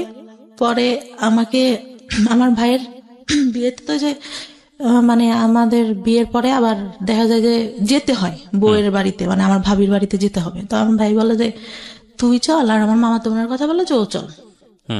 আমি বলি যা না, যাবো না, আমার যেতে ইচ্ছা করে না। কারণ আমি তখন ওই যে টেনশনে, আমার বয়ফ্রেন্ডের সাথে আমার ব্রেকআপ হয়ে গেছে, মন মানসিকতা ভালো থাকে না। আর ভাবিদের বাড়িটাও এরকম ছিল যে আমার পছন্দ না, মানে মাটির রাস্তা দিয়ে যেতে হতো, আমার ভালো লাগতো না। ওকে। তা বলছে আচ্ছা চল আজকে যাই, কালকে চলে আসবো। তা আমি আবার তখন একটা গোপনে ফোন ব্যবহার করতাম, ওটা বাসায় রেখে যাই। আসার পরে 16 তারিখে যাই মার্চের, 18 তারিখে ব্যাক করি। ওকে। ফোনটা খোলার পরে আমি দেখতেছি আমার ফোনে একটা মেসেজ, আমাকে তুমি খুঁজলে কেন? আমি তোমাকে খুঁজলাম মানে কে এটা, আমি কাকে খুঁজলাম? ওকে। তারপরে আমি মানে আমার ফোনে ব্যালেন্স থাকে না, আমি ফোন দিই। তা বললাম যে ভাই কে? বললো, ওর নাম ধরে বললো যে আমি অবাক। আমি বললাম যে আপনাকে আমি খুঁজলাম কে, মানে কি আমি আপনাকে কেন খুঁজবো? বলতেছে না আমাকে একজন বললো তুমি আমাকে খুঁজছো। আমি আপনাকে খুঁজবো মানে আমি আপনাকে খোঁজার কোনো প্রশ্নই আসে না। তারপরে আবার ফোন দেয় যে আসলে তুমি আমাকে খুঁজো নাই, তুমি আমাকে দেখো নাই। ওর মধ্যে মানে কি হয়, আমার খালাতো ভাই একটা বিয়ে করে, সম্পর্ক করে, ওই যে মেয়ে দেখতাম ওর দিকে তাকায় থাকে, তা আমার খালাতো বোনের ওয়াইফের আবার সম্পর্কটা ভালো ছিল, মানে ইয়াটা ভালো ছিল না, চরিত্রটা ভালো ছিল না। অনেকের সঙ্গে ভাইয়ের সঙ্গে ইয়া হওয়ার পরে হুট করে বিয়ে করে, প্রেম করে অনেকের সাথে আবার কথা বলতে, বাসে যেতে গেছে, মানে ঢাকায় থাকতো ওরা, ঢাকা থেকে বাড়িতে যেতে গেছে, কারণ নাম্বার পাইছে, পাশে বসছে, তার সঙ্গে কথা বলা শুরু করে দিচ্ছে এরকম। আমি ভাবতাম যে আচ্ছা যে ছেলেটার সাথে কথা বলে এ কি সে নাকি, অবাকের কথা ভাবতাম। তো এইভাবে তাকায় আসছে কেন, আমি আবার পিছন থেকে বসে আমি আবার ওর দিকে তাকায় আছি। তো ও ভাবছে যে আমি ওকে দেখি, কিন্তু আমি তো ওকে দেখি না, আমি দেখি যে ভাবি কেন ওর দিকে তাকায়। আমি তো এটা দেখি, মানে ও অনেক সুন্দর, অনেক সুন্দর ছিল দেখতে, অনেক সুন্দর। ও 6 ফিট হাইটে, লম্বা, সেরকম দেখতেও সুন্দর। তা তখন বলে যে আমাকে বললো তুমি আমার দিকে তাকাইছিল না, আমি তো তাকাইছিলাম না। তখন আমি এটা খুলেই বলি যে এরকম এরকম, আমি ভাবছি যে ভাবি আপনাকে দেখে কেন তাকায়, আপনার সঙ্গে কি কথা বলে কিনা। তা বলে না, আমার সঙ্গে কথা বলে না, আমি জাস্ট তোমাকে অনেক ভালো লাগে এই জন্য। আমি পরে বলি যে ভাইয়া আমি, আপনি আমার সাথে কথা বলবেন ঠিক আছে, আমি সবকিছু বলি যে আমার কিন্তু আগে অনেকগুলা রিলেশন ছিল, অনেকের সঙ্গে আমি কথা বলতাম, এগুলা কিন্তু আপনি জানেন এলাকায় যেহেতু এইগুলো আসতে পারে, আর আপনি এইগুলা নিয়ে পরে সমস্যা করবেন, সম্পর্ক করলেও এটা কিন্তু হবে না। পরে ও বললো যে আচ্ছা ঠিক আছে, সমস্যা করবো না। যেখানটায় আমরা ছিলাম, মানে যখন রিলেশন হইলো, কথাবার্তা হইতো, ফিজিক্যালি কোনো কিছু না, শুধু এমনিতেই কথা হইতো। কিছুদিন পরে ঠিক সেই কথাগুলা শুরু করলো, কেন করছো, আমার ফ্রেন্ডরাও তো এর মধ্যে আছে, কথা বলছো কেন, ও বলছে যে তোমার সাথে থাকছে, এই বলছে, এই করছে, ওই করছে, আমার তো এগুলো নিতে কষ্ট হবে। মানে সবাই আপনার নামে বদনাম করতো, বদনাম যেটা, কিন্তু সামনে কখনো কিন্তু ভাই কেউ বলেনি, কারণ বাবার একটা ইয়া ছিল, কখনো কেউ বলবে এরকম না। কিন্তু গেলে পারে এই মেয়েটা ভালো না, এই মেয়ের চরিত্র ভালো না, পরে এরকম বলতো। তারপর আমি ওর কাছে বিশ্বাস করবো না, সব ঘটনা বলি, সব আমার ছোটবেলা থেকে কি হয় না হয় আমি সবকিছু বলি। আচ্ছা, ও মানে একটা পর্যায়ে কি হলো ভাই, ওইগুলা নিয়েও কথা বলা শুরু করলো। ওই আপনার সঙ্গে ঝগড়া হতো, এগুলো নিয়ে খোটা দিত, এগুলো নিয়ে খোটা দিত, মানে ওইগুলা চাচাদের কথা না নিয়েও বাইরে যে ছেলেদের সঙ্গে কথা বলতাম এগুলা নিয়ে খোটা দেওয়া শুরু করলো। আমি তখন অনেক কাঁদতাম যে তোমার তো আমি সব বলছি, দুনিয়ার কেউ কিছু জানুক না জানুক তুমি তো জানো, তাহলে কেন এগুলা বলো, আর তুমি যদি আমার লাইফে আগে আসতে তাহলে তো আমি এগুলা করতাম না। তুমি তো, আমি তো তোমাকে ভালো করে চিনতাম না, স্কুলে গেছি একটু দেখছি, এই যা তুমি আগে বলতো আমার সাথে রিলেশন করবা, তুমি তো অনেক আলোচনা, কারণ আমি তো ছোট, তুমি তো আমার থেকে বড় হবা। পরে ভাই আমার ফার্স্ট বিয়ের ইয়াটা আসে, হুট করেই আমাকে বিয়ে দিয়ে দেয়, আমার কাছে জিজ্ঞাসাও করেন না যে আমি পছন্দ করি কিনা। কিভাবে হয় বিয়েটা? আমাদের এখানে কোন ক্লাসে তখন আপনি? Inter first year. আমার তখন ভাই বিয়ের বয়সটাও হয়নি। মানে আমার মাকে এসে একজন বলতো যে, মানে সে হচ্ছে মুরগি দিয়ে যেত আমাদের বাসায়, বলে যে আপনার মেয়েটা তো অনেক সুন্দর, ছেলেটা অনেক সুন্দর, বাইং হাউসে চাকরি করে, তা আপনার মেয়েকে বিয়ে দিয়ে দিই। তা আমি বলে যে খোঁজ খবর না নিয়ে, আর আমি এগুলা জানি না, ওর বাবা শুনলে রাগ করবে। তা আব্বুকে বলে, আম্মু হয়তো কোনোভাবে কনভিন্স করে বললে আম্মু আমার ভাইয়াকে পাঠায়। ভাইয়ারা ঈদের মধ্যে, মানে বিয়ের পরে ভাইয়া বাসাতেই থাকে, ভাইয়া চাকরি একটা করতো, সেটা ছেড়ে দেয়। পরে ভাইয়া যায়, যে কি করে ওকে বলে যে আশেপাশ থেকে খোঁজ নিতে, ও কি করে ওই বাসায় ঢুকে যায়। পরে ছেলের ছোট ভাইয়ের কাছ থেকে সবকিছু দেখে, তাদের বাড়ি টাড়ি দেখে, অনেক মানে টাইস করা, ইয়া করা, ফুল ওয়াল, উপরে টিন শিট, তার মধ্যে টাইস করা, ইয়াটিয়া অনেক ভালো, ভাইয়া পছন্দ করে। তখন ছেলে আসে দেখতে, তার একদিন না দুদিন পরে, ভাই আমি তো ছেলে মানুষকে তাকায় দেখবো, লজ্জার একটা ব্যাপার, আমাকে শাড়ি টাড়ি পরানো হয়, তা আমি তাকাই না কখনো। উনি আমার কাছে জিজ্ঞাসা করে ঠিকানা এইগুলা নর্মালি যেগুলা জিজ্ঞাসা করে, বা চুল দেখাবে এইসব কিন্তু কিছু বলে না, এমনি নাম টাম জিজ্ঞাসা করলো, ইয়া করলো, অনেক পছন্দ হয়েছে। পছন্দ হলে মানে আমার মায়েরও অনেক পছন্দ, বাবারও অনেক পছন্দ ছেলেকে দেখে, কিন্তু ছেলেটা ভাই আমার থেকে মনে হয় 17-18 বছরের বড় হবে। 17-18 বছরের বড় হবে। তখন তারা কি করলো যে বিয়ে করবে। আবু বলে যে আচ্ছা বিয়ে না, আমার একটাই মেয়ে, আমি অনেক বড় করে অনুষ্ঠান করব, আমরা এমনিতে শুধু কাবিন রেজিস্ট্রেশন করে রাখি, রেজিস্ট্রি করা হয়, কবুল টবুল বলা হয় না। ওই ছেলে তখন রাতে ওইখান থেকে চলে যায়। আমি অনেক কান্না করি ভাই, আমি তখন বলতে পারি না যে এই ছেলের সাথে আমার সম্পর্ক আছে, আমি একে ছাড়া থাকতে পারবো না। পরে তার মধ্যেও আমার যে চাচা আসে, ছোট চাচা আসে, ঈদে আসে, এই আসে সেই আসে, কন্টিনিউ এটা চলতে থাকে। আচ্ছা, পরে বিয়ে দেওয়ার পরে হুট করে দিয়ে দিল। আমার সবাইরে ফোন দিয়ে বললো, আমার বড় চাচা বলে যে কি ব্যাপার, তুই বিয়ে দিলি আমাদের কাছে তো জিজ্ঞাসা করবি। পরে যাওয়ার পরে আব্বু একটা ফোন দিল, ওই কন্টিনিউ কথা হইতো ছেলেটার সঙ্গে। কথা বলার আগে অন্যই যখন চলে যায় তার পরের দিন আমার ফুপুরা আসে, সবাই আসে। আমি বললাম যে ভাই ছবিটা দেখি ছেলেটার। আমার যখন দেখাইলো আমি শুধু ভাইকে বললাম, তোরা কি করলি? মানে এটা বিয়ে হওয়ার পরে গিয়ে আপনি ছবি দেখলেন ছেলেটার? আমি তখন তাকাই দেখিনি ভাইয়া, মানে আমি লজ্জাতে কি তাকাই দেখবো। আমাকে জিজ্ঞাসা করছে, আমি মাথা নিচু করে যতটুকু বলার বলছি। ছেলেটা হাইট টাইট লম্বা টম্বা সুন্দর ছিল, কিন্তু অত বয়সের তো একটা ছাপ মুখের উপর পড়ে। তো বিয়ে হয়ে যায় এইভাবে। আমি সেদিন আমার যার সাথে সম্পর্ক ছিল ওকে ফোন দিয়ে আমি অনেক কান্না করি। ঈদের পরে ও বাড়িতেই ছিল, ঢাকায় পড়ালেখা করতো। ও শুধু বলে যে যা হবার হয়ে গেছে, এখন আমি কি করবো। আমি তো মানে আমার ভাইয়ের সাথে ওর আবার অনেক ভালো সম্পর্ক ছিল। আমি তো ভাইকে ফোন দিছিলাম যে ভাই কি করেন। এখন ভাই তো আর আমাদের সম্পর্কের কথা জানে না, হয়তো অনেকের কাছ থেকে শুনতে পারে, তাছাড়া তো আর কিছু জানে না। বললো যে ওকে দেখতে আসছে, হয়তো বিয়ে হয়ে যাবে, আমি বাড়িতে। তা বলতেছে ও নাকি জিজ্ঞাসা করে আমাকে, যতদূর বলে যে খোঁজ খবর নিছেন কি করে ছেলে। হ্যাঁ ভালোই। বলতেছে এরকম হুট করে কি বিয়ে দেওয়া ঠিক? ওনাকে এই কথাটা বলে, আমাকে বলে যতদূর। এখন ও বলছে কি না দেওয়া আমি সঠিক জানি না। অনেক কান্নাকাটি করি করলে রাত্রে যে কাবিন রেজিস্ট্রি হওয়ার পরে ওনারা তো চলে গেল। পরে আমার সাথে কথা হইতো কিন্তু আমি নিতে পারতাম না। পরে মানে যখন কথা টথা হইতো, উনি একটা পর্যায়ে বলে যে আচ্ছা আমাদের তো শুধু কাবিন রেজিস্ট্রি হয়েছে, তুমি ফোনে কবুল বলো, আমিও বলি, মানে আমাদের তো তাহলে বিয়ে হয়ে গেল। কে বলছে এটা? মানে আমার যার সঙ্গে কাবিন রেজিস্ট্রি হয়। আচ্ছা আচ্ছা, ওকে। আমি বলতেছি কেন বলবো, যখন কাবিন মানে কবুল বলতে হবে তখন তো বলবোই, তখন তো সবাই থাকবে। ফোনে ফোনে বলে শুধু শুধু কি দরকার, কাবিন রেজিস্ট্রি তো হয়েছি। তো বলতেছে বলো, তাহলে তো আমরা স্বামী স্ত্রী হয়ে গেলাম। তো উনি বলে 3 বার বলে, আমি বলি না, মানে আমার মনের মধ্যে যেন কেমন একটা লাগে যে কি ফোনে কেন বলবো। আর যদি বিয়ে না হয়, আমার কেন জানি না মনের মধ্যে বললো যে যদি না হয়। আপনার তো রেজিস্ট্রি হয়ে গেছে। রেজিস্ট্রি হয়ে গেছে, কিন্তু ওই যে ইসলামিক ধর্মে যেভাবে হয় সেটা তো হয়নি। আচ্ছা, কাবিন আমরা তো ধর্মে বুঝি যে মানে কাবিন রেজিস্ট্রি হলে তো বিয়ে হচ্ছে না, আমাদের কবুল বলতে হবে 3 বার। আমাদের হাদিসে যতটুকু বলা আছে। আচ্ছা, ওটা তো হয়নি। যদি না হয়, মানে আমার ওই চিন্তাটা মাথার মধ্যে। আমি তখন স্টিল আমার বয়ফ্রেন্ড লাভ করি। পরে আমার বয়ফ্রেন্ডটা মাঝে মধ্যে ঢাকার থেকে আসতো। তারপরে একটা পর্যায়ে মানে এতটাই হয়ে যায়, ফিজিক্যাল রিলেশন হয় আমাদের মধ্যে। মানে বয়ফ্রেন্ডের সঙ্গে? হ্যাঁ, বয়ফ্রেন্ডের সঙ্গে। ওকে। বয়ফ্রেন্ডের সঙ্গে ফিজিক্যাল রিলেশন হয়। পরে মানে ও কন্টিনিউ আমার বাসায় আসতে থাকে, রাতে আসতে থাকে, এরকম হয়। পরে মানে ফিজিক্যাল রিলেশন হলে আমি মানে ফার্স্ট, তার আগে তো বলছি যে একটা বয়ফ্রেন্ডের সঙ্গে হয়। তো ওই টাইমটাতে ও বলতো যে ওই বয়ফ্রেন্ডটার কথাও জানতো যে তুমি এইগুলা করছো। আবার ওই যে বললাম যারা পিছনে ঘুরতো ওরা ওই বাজে কথা বলতো, না করলেও বলতো। তো ওইখান থেকে মানে আমার খুব খারাপ লাগতো যে কি রে, ওর সাথে আমার সব হয়ে গেল, ওরা আমি সব বলছি, তারপরে ও কেন আমাকে এগুলা বলে।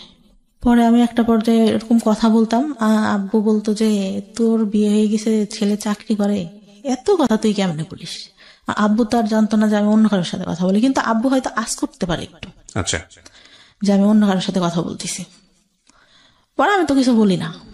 পরে আমার ফোনে একদিন ফোন আসে, খাচ্ছিলাম, আব্বুরা বসেছিল, হঠাৎ করে আননোন নাম্বার থেকে ফোন দেখে আব্বু যে বুঝতে পারে যে এইটা তো আমার মানে যার সাথে রেজিস্ট্রি হয় তার নাম্বার না। পরে কিভাবে যেন বুঝতে পারে জানি না। পরে ওই টাইমটাতে আবার কি হয়, একটা ছেলে আমাকে অনেক পছন্দ করতো, আব্বুকে মামা মামা করতো। আচ্ছা, পছন্দ করতো বলতে মানে আমার আব্বুকে ভাঙাই খায় মানুষ বলতে যেরকম, ওরকম খাচ্ছে এখন পর্যন্ত। মানে এটা বলতেছে এটা বলতেছে। আমার বাবা আবার তাকে এতটাই ভালোবাসে, এতটাই বিশ্বাস করে, আমার মনে হয় আমাদের থেকে তাকে বেশি ভালোবাসে। আমি বললাম যে ভাই আপনি তো আব্বুকে বলতে পারেন। আমার যখন এটা ফার্স্ট ইয়ার ভর্তি করতে নিয়ে যায় তখন উনি আমাকে বলে বাইরে। এটা কি বিয়ের পরের ঘটনা এগুলো? না, বিয়ের আগে। আচ্ছা, বলতে ভুলে গেছি। আচ্ছা। পরে উনি বলে, আমি বলি যে আপনার মামাকে বললেই তো পারেন, আপনার মামা তো আপনাকে অনেক ভালোবাসে, আমাদের তাহলে বিয়ে দিয়ে দেবে। আমার বলার কেস। বলছে আমি বলবো কিভাবে, তুই বল। আমি কি এতই বেহায়া যে আমি আমার বাবাকে যে বলবো যে আপনার সাথে বিয়ে দিই? আর আপনি মানে আমি এরকম করেই বলি যে আমি হয়ে দেখতেছি আপনাকে এরকম। আপনার গার্লফ্রেন্ড ছিল আমার ছোট চাচির সঙ্গে পড়তো, ওনার গার্লফ্রেন্ডটা, আপনার গার্লফ্রেন্ড আমার ছোট চাচির সাথে পড়ে। আমি যখন ছোট তখন থেকে দেখতেছি, আমি হয়ে আমার বুদ্ধি হওয়ার পর থেকে আপনি এরকম, আপনাকে কেন বিয়ে করবো? তো ওর কথায় কথা বলে যে, তুই তো তাহলে প্রেম করিস নি। আমি বলছি, প্রেম করি না করে এটা কোনো কথা না, আমার মা বাবা যার সাথে দেবে তার সাথে আমি থাকবো। পরে ভাইয়া কি করে, বিয়েটা হওয়ার পরে উনি কি করলো, ওই ভাইয়াটাই মানে কার কাছ থেকে খোঁজ খবর নিতে জানি না, তাদের জমি জায়গা নাই, হ্যান নাই, তেন নেই, এসব বলে বিয়েটা 5 মাসের মাথায় ভেঙে দেয়। মানে আপনার যে রেজিস্ট্রি হয়েছিল সেই বিয়েটা ভেঙে বিয়ে দেয়? ভেঙে দেয়। আচ্ছা। তা আব্বু ওই বয়ফ্রেন্ডটার কথা জানতে পারে এক পর্যায়ে। আমি বলি আব্বুর কাছে বিয়েটা ভাঙার আগে, তা বলে যে তাহলে বিয়েটা ভেঙে দিয়ে ওর সাথেই তোর বিয়ে দিবি, এরকম করে বলে। কিন্তু ভাইয়া কি করলো, বিয়ে ভাঙার পরে ওই ছেলের সঙ্গে আমাকে বিয়ে দেবে না, অন্য জায়গায় বিয়ে দেবে, এই ছেলের সাথেও দিবে। আচ্ছা। আমি আমার বয়ফ্রেন্ডের কাছে বললাম, বয়ফ্রেন্ড তখন কি করতো, পেশায় কি ছিল? কিছুই করে না? পড়ালেখা করতো, আচ্ছা। ইঞ্জিনিয়ারিং পড়তেছিল। তা ও বলে যে আমি তো চাকরি বাকরি করি না, আর আমার মা মেনে নিবে না, তোমার বিয়ে ভেঙে দিছে, এটা জানলে তো আমার মা নিবেই না। আসলে ভাই কথাটা ছিল হচ্ছে, আমার যতটুকু দরকার ছিল ও তো আমার কাছ থেকে পাইছে, আমাকে কেন বিয়ে করবে, আমার যতটুকু ধারণা এখন বুঝি। পরে আমি অনেক কান্না করতাম যে আমি আব্বুকে বললাম তোমার কথা, তুমি এখন এইগুলা কেন বললো, আমার পক্ষে সম্ভব না তোমাকে বিয়ে করা। আর তুমি আমার ফ্রেন্ডদের সাথেও কথা বলতা, এইগুলা তোমাকে নিয়ে যখন সংসার করবো তখন মনে পড়লে আমি এটা মেনে নিতে পারবো না। আচ্ছা। তাই বলে। পরে একটা পর্যায়ে কি হলো, আমি মানে কথা বলাটা আস্তে আস্তে বাদ দিয়ে দিলাম। আর খুব মনে পড়তো, মাঝে মধ্যে কান্নাকাটি করতাম। ও মানে ভাইয়া অকথ্য ভাষা আমাকে গালাগালি করতো। আপনার বয়ফ্রেন্ড? হ্যাঁ, এত বাজে বাজে কথা বকাবকি করতো ভাইয়া, আমি নিতে পারতাম না। অনেক কান্নাকাটি করতাম যে আমি তো তোমার আমার জীবনের এমন কোনো ঘটনা নাই যে বলি নাই, তুমি এগুলো কেন করতেছো। এগুলোর জন্য আসলে একটা ফ্যামিলি এডুকেশন প্রয়োজন হয়। মানে বিয়ের আগে ধরনের অনৈতিক সম্পর্কে না জড়ানো, বা শেয়ারিং এর জায়গা থেকে আসলে কতটুকু শেয়ার করব, যাকে শেয়ার করছি সে আসলে এতটুকু আস্থার জায়গা আছে কিনা। সো এগুলোর জন্য আসলে একটা ফ্যামিলি আন্ডারস্ট্যান্ডিং এর প্রয়োজন হয়, ফ্রেন্ডশিপের প্রয়োজন হয়, এবং একটা ফ্যামিলি আমার এডুকেশনের স্কুল প্রয়োজন হয়। জীবনে ভাইয়া একটা বান্ধবী ছিল, অনেক ভালো। ও ক্লাস 4 থেকে চলে যায়, তারপর থেকে আমার কোনো ভালো বান্ধবী জীবনে আসে নাই। রাইট। আপনি যে ভুলগুলো করেছেন আসলে ভুল করতে করতে শিখেছেন, তার আগে আপনি না না, কেউ বলবে বুঝাবে এরকম কেউ ছিল না। রাইট। তো তারপরে কি হলো? পরে একটা পর্যায়ে এরকম বাদ দিতাম, আর আমি মাঝে মধ্যেই ফোন দিলে ওরকম বাজে বাজে কথা বলতো। পরে মানে ওই বিয়েটা ভেঙে গেলে আমি আবার আব্বুকে বললাম যে আচ্ছা যাই হয়েছে হয়েছে, ও তো আমাকে কি করবে না। আর আমি মানে চিন্তা করে দেখলাম, আব্বুকে বললাম যে ও বলতিছে এই কথাগুলা, তার থেকে বিয়ের পরে যদি অশান্তি করে তার থেকে এখন হয়তো বাদ দিয়ে দেওয়াই ভালো। ওই আগে আমার যে কাবিন রেজিস্টার হয়, ওই ছেলেটা আবার মানে আমাকে খুব ভালোবাসতো, আর ওর বাবা আমাকে অনেক আদর করতো ভাই। মানে আমার মনে হলো যে আর একটা বাবা পাইছে আমার জীবনে, মানে এত ভালো লোকটা ছিল। মা ছাড়া কথা বলতো না আমার সঙ্গে কখনো, প্রত্যেকটা দিন আমি ফোন না দিলেও সে ফোন দিয়ে কথা বলতো। তা আমি একটা পর্যায়ে বললাম যে এতদিন কথা বলছি, আমার চাচাদের বললাম, আমার ফুফাদের বললাম যে আপনারা আব্বুকে দেখেন ম্যানেজ করতে পারেন কিনা, ওই ছেলের সঙ্গে আমি কথা বলি। তখনও মানে কাবিন রেজিস্ট্রি হয়েছিল ছেলেটার সাথে। ও বলে যে আচ্ছা তোমার বাসা থেকে যদি দেয় আমি তোমাকে নিব, কারণ আমি তোমার অনেক ভালোবেসে ফেলছি। পরে ইয়া করার পরে কি হয়, আব্বু রাজি হইলো, যাও ওদের বাসায় গেল, ছেলে বাসায় নেই। আমার চাচা ফুপা ফোন দেয়, ছেলে ফোন ধরে না। ওর সেদিন ওর ভাবিরা ওর মারাও নাকি ভালো ব্যবহার করে না, ওর বাবা শুধু ভালো করে কথা বলে। পরে আমার চাচারা এসে বললো যে ওই ছেলে বিয়ে করবে না, হয়তো বিয়ে করতে চেয়ে ভেঙে দিবে, এরকম। আচ্ছা। পরে ওই ছেলেটা আবার ফোন দিয়ে চাচাদের বলে আচ্ছা আমি একটু বাইরে ছিলাম এই জন্য ফোন, তুই ফোন ধরতা, বাইরে ছিল আমাদের সামনে আসে নাই, ঠিক আছে।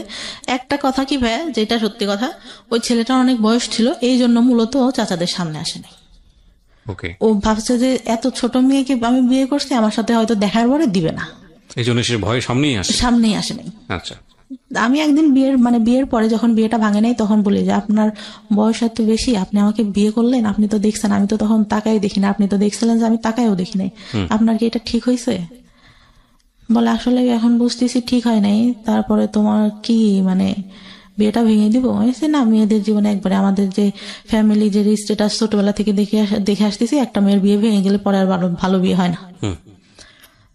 ছেলেটা বয়স বেশি হলেও, যেটা সত্যি কথা আমার লাইফে দেখা, শ্রেষ্ঠ মানুষ ছিল, এত ভালো কথা। আর তাকে আমি ফোনে আমার বলা লাগতো না, 1 সপ্তাহ পর পর ফোনে টাকা লুট দিয়ে দিচ্ছে, ফোন দিলে কোনোদিনও ধরতো না, কেটে ব্যাক করতেছে। আচ্ছা, এরকম ছিল।